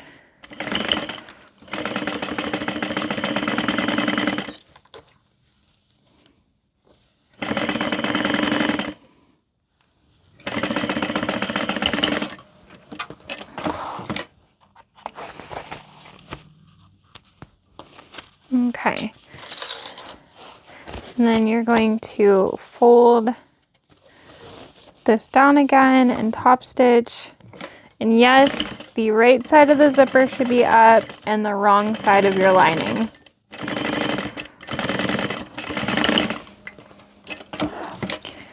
When your zipper is put together, you go in the pocket and then you have the right lining there. Okay, like I said, so funny, where's it all coming from? The taller piece is going to be on the top and the shorter piece is going to be on the bottom.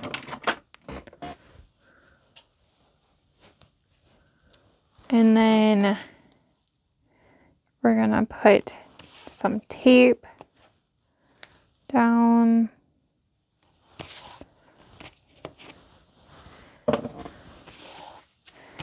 And go ahead and remove the tape backing.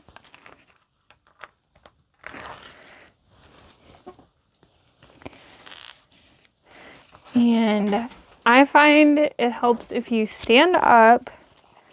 You want to just make sure the zipper is as straight as possible.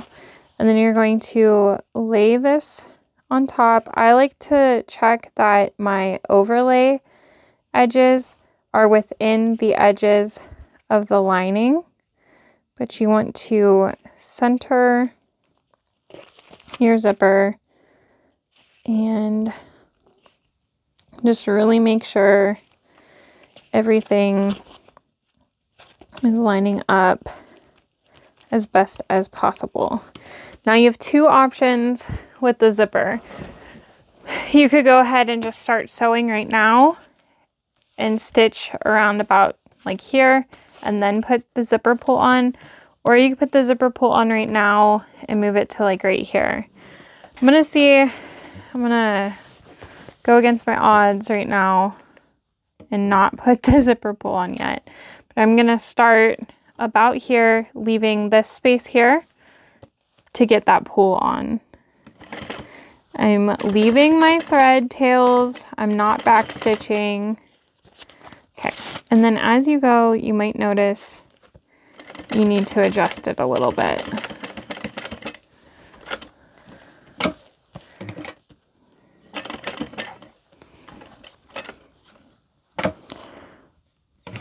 Just take your time.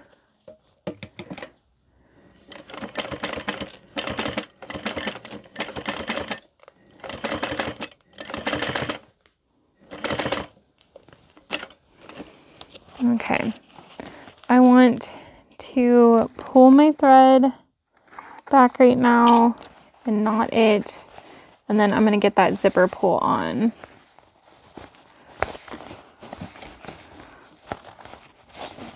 Okay, so I'll just peel this back and make note of which side needs to be out first. Okay. If you have a hard time with zipper pulls, I'm gonna suggest you put the zipper pull on before getting to this point, because it's probably gonna take me couple tries.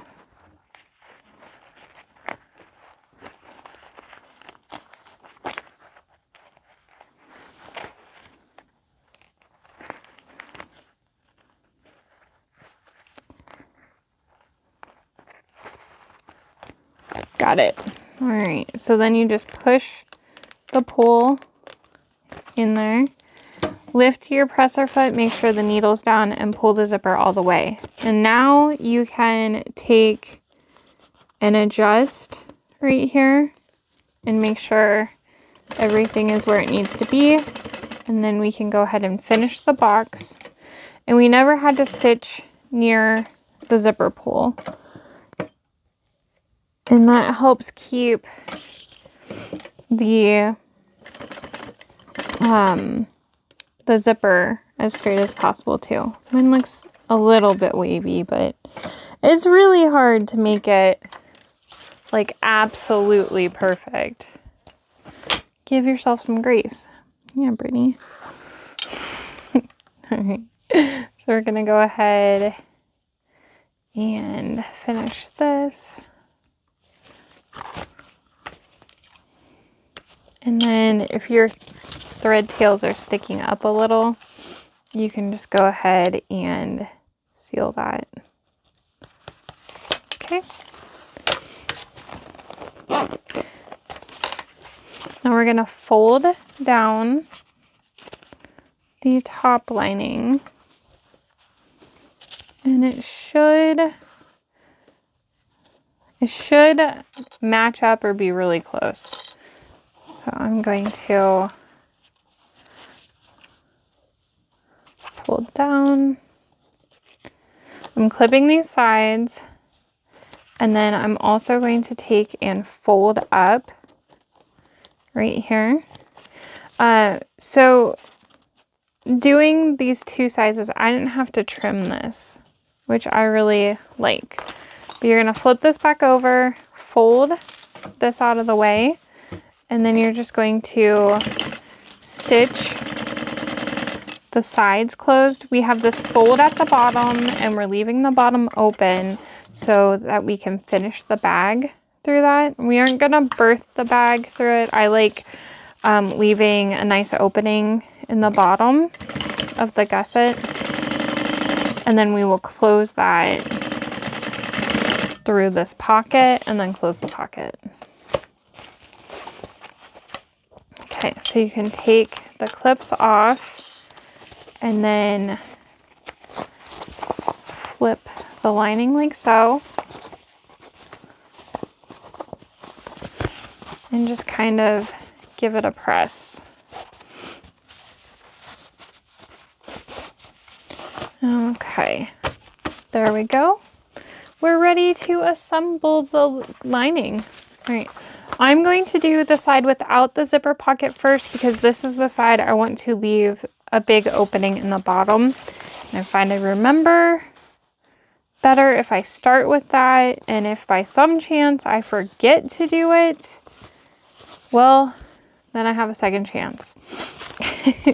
Okay, so what I do is I match up my bottom centers, and then I'll go over to the seam and I'll do a double clip, and that's my like start and stop point. So then I will go up to the sides and start clipping. You probably don't need to snip into the lining. If you do, go ahead and do it. If you don't, that's fine. Looks like I will.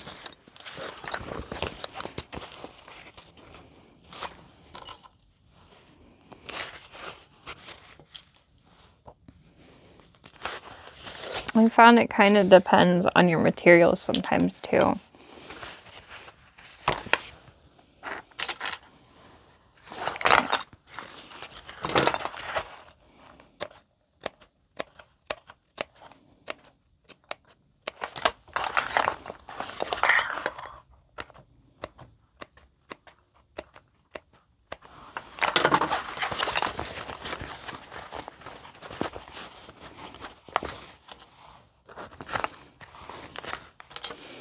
I'm also one of those people who doesn't worry as much about my lining because it's the lining. Alright. So we're going to start with the same seam allowance we used on the exterior, and then we are going to increase our seam allowance right about when we get to like there.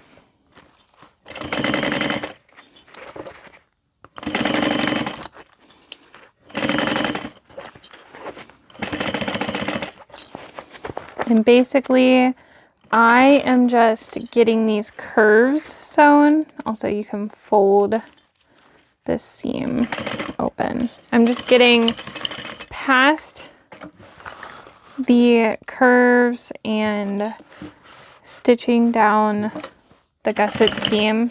And that's my, like, where I start and stop for the turning hole.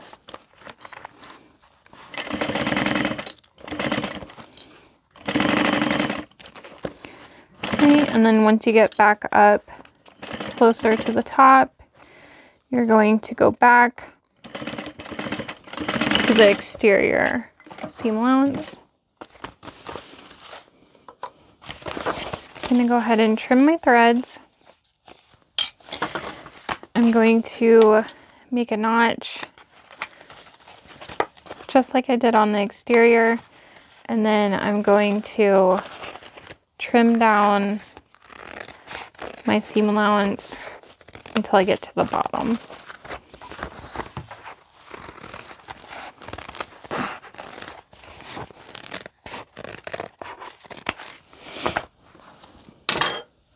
Alright, now we can do the other side, but we're going to sew all the way around. I've found for myself personally that if I leave the turning hole on the side opposite of the zipper pocket, it's easier to pull it through, just like it has a little bit more space. You can absolutely do it on either side though. Don't feel like you have to do it. Like I said, if you forget to do it on the first one, you have a second chance.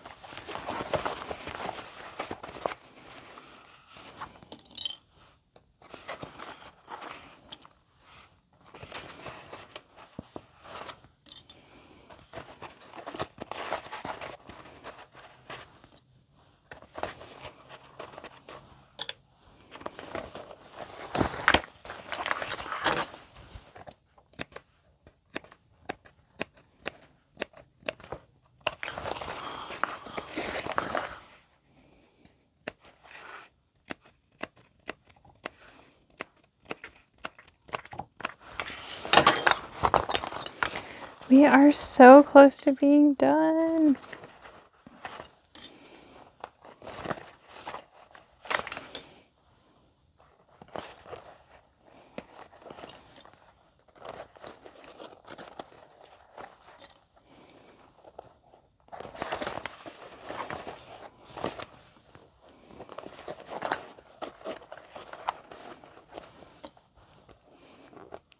Okay.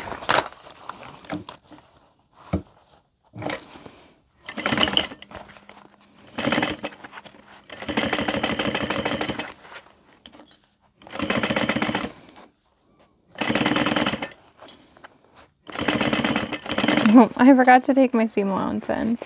Well, start now. It's fine. Okay, I'm making sure my pocket is out of the way.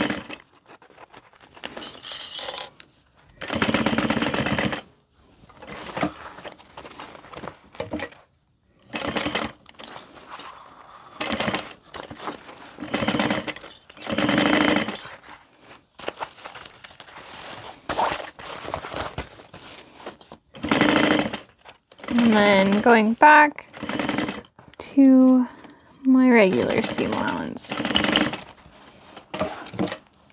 Gonna make my notches and then trim down the seam allowance.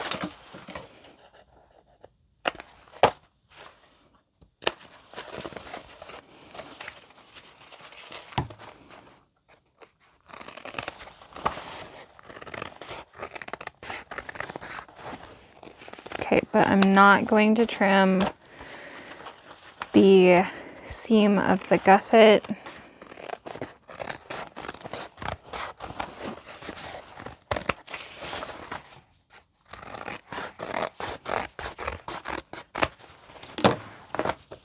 All right, you can go ahead and turn the lining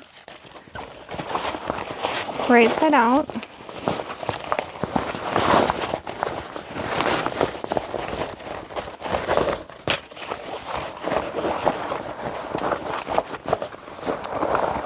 And then we will grab the exterior and we are ready to assemble those. Your lining is wrong side out, which is right side out, but the lining is inverse. You're gonna take the exterior and fold the flap down in. You want it out of the way. You are gonna have to bend the ears. And then I like having my zipper pocket on the back of the bag. So we're gonna put that on the same side as the flap. And then I'm just gonna push down. Okay, I am gonna suggest using staples here. It's gonna help keep things from shifting. You have this flap here and it's gonna really fight with your seam. Okay, I did not cut my snips on one side. All right, so those snips are gonna let your seams open up better. So we're gonna go ahead and start by matching up our seams, folding them flat on both the lining and the exterior. So all of these should match nicely. I'm gonna do the 4 of those first.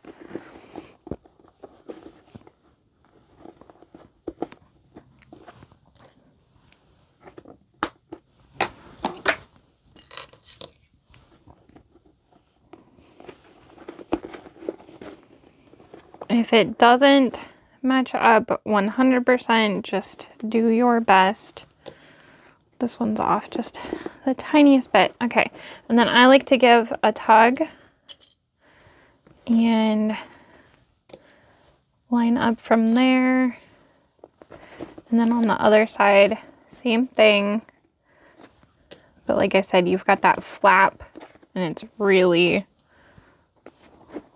like fighting with you. So throwing some staples in definitely is going to help. And it, like I said, that's my recommendation. I had one that just really got away from me, and ever since I've used staples.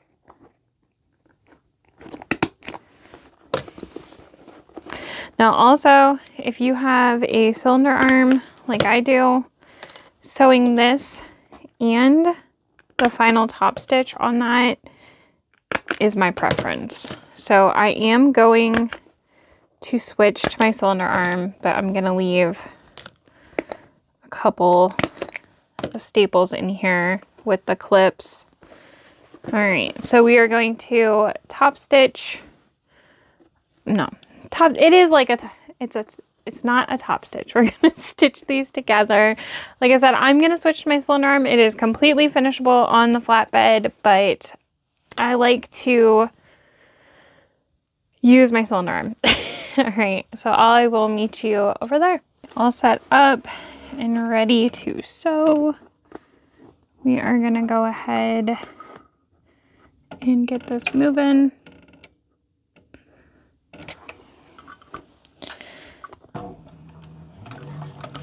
So I'm just gonna stitch around to sew those 2 layers together.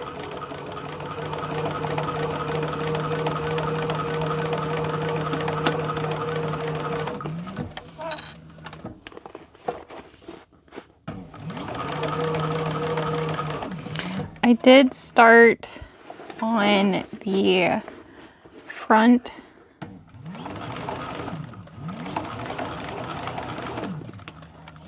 so that I could get some stitched before I make it to the back where the flap is.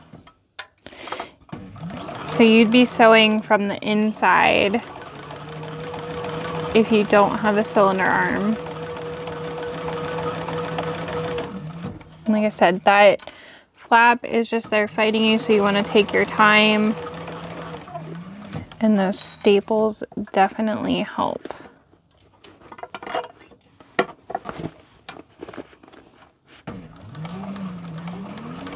I'm really sorry if I bumped the camera. I'm not used to having a tripod where it is. I'll have to come up with a better way to do it. And I'm using this cylinder arm.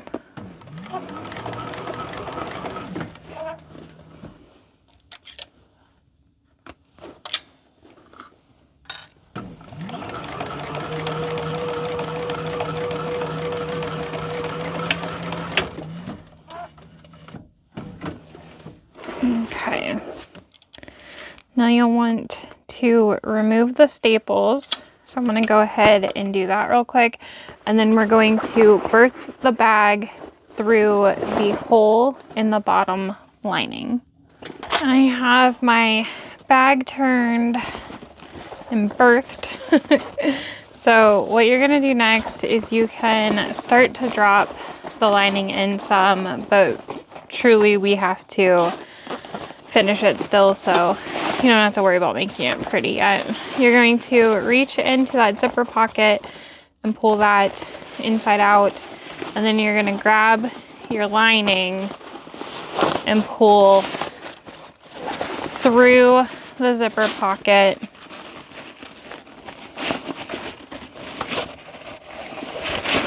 and you're going to match up the centers. Put some clips in there. You could put a woven label in here or in the pocket. Oh, Donut's coming to say hi. You know I'm making a donut bag? Stay away from it. No, no, no. Stay away. He's like, okay, I'm gone, Mom. All right, and then you're just going to stitch across here.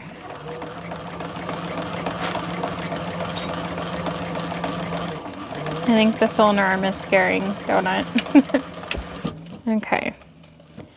Right here, you can go ahead and trim this seam allowance down. I left my scissors on my other machine, so I'm not going to, but you definitely can. Push the lining back down in, and then we are going to close up the zipper pocket.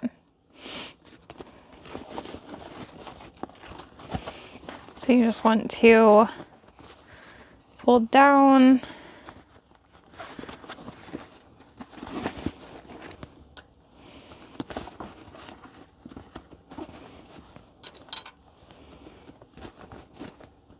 Make sure everything lines up, and then we're going to stitch that closed.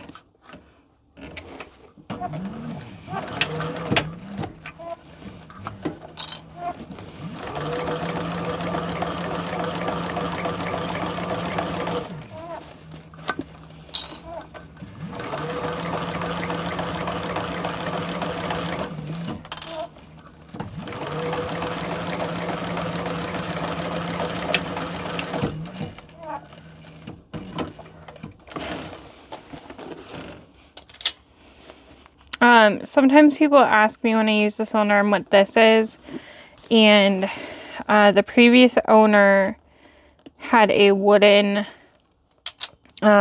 tabletop that would go on here, and this is one of the ways it's stabilized, and it's just a piece of wood that is like taped on. So I just always throw the threads right there.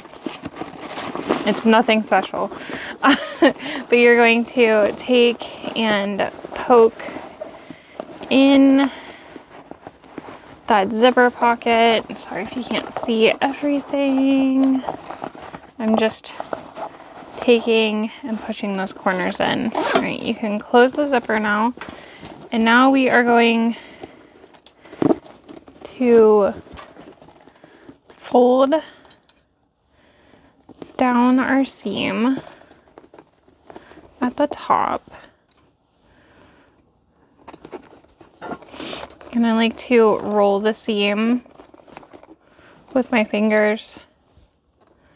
And see, there's not a ton of space right here. Like I said, you absolutely can, and I have multiple times, finish this on the flatbed.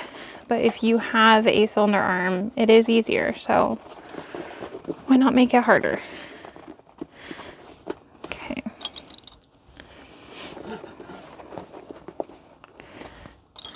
And then you do still have some bulk at those seams. So be mindful, use a hump jumper. I know some people take like pliers or mallets and hammer and press seams that are a little bit bulky. So you could do that if needed. They're not bad, but also as long as you fold it open the seams like I was doing, that's gonna help a lot too. So I'm just placing clips. And then I like to push the lining down in real nice before I stitch. Also, just to make sure it's all sitting nicely. All right, and then we are ready to start. I like starting in the back. So you just want to make sure that that flap is out of the way. And I have stitched this final top stitch several ways on my flatbed. I have stitched from the inside, which when you get back here, you really got to make sure this is out of your way. I have also like bent it out of my way to still top stitch on the outside. And I have also flipped my whole bag inside out so that I could easily top stitch from the outside. So you have options. Do whatever works best for you.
Could have rolled my seam a little bit better so my lining didn't show, but it's consistent.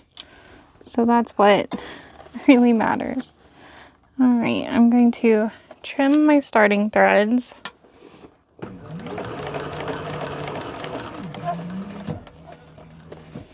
And whenever I get to the sides, I just adjust the whole bag.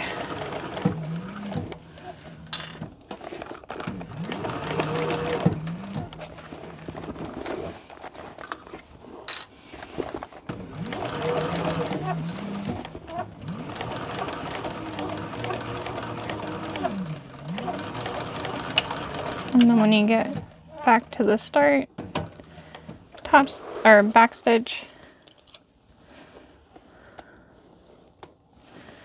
and then go ahead and seal your threads. And you're done. She's so cute. All you have left is to clip your clip your crossbody on.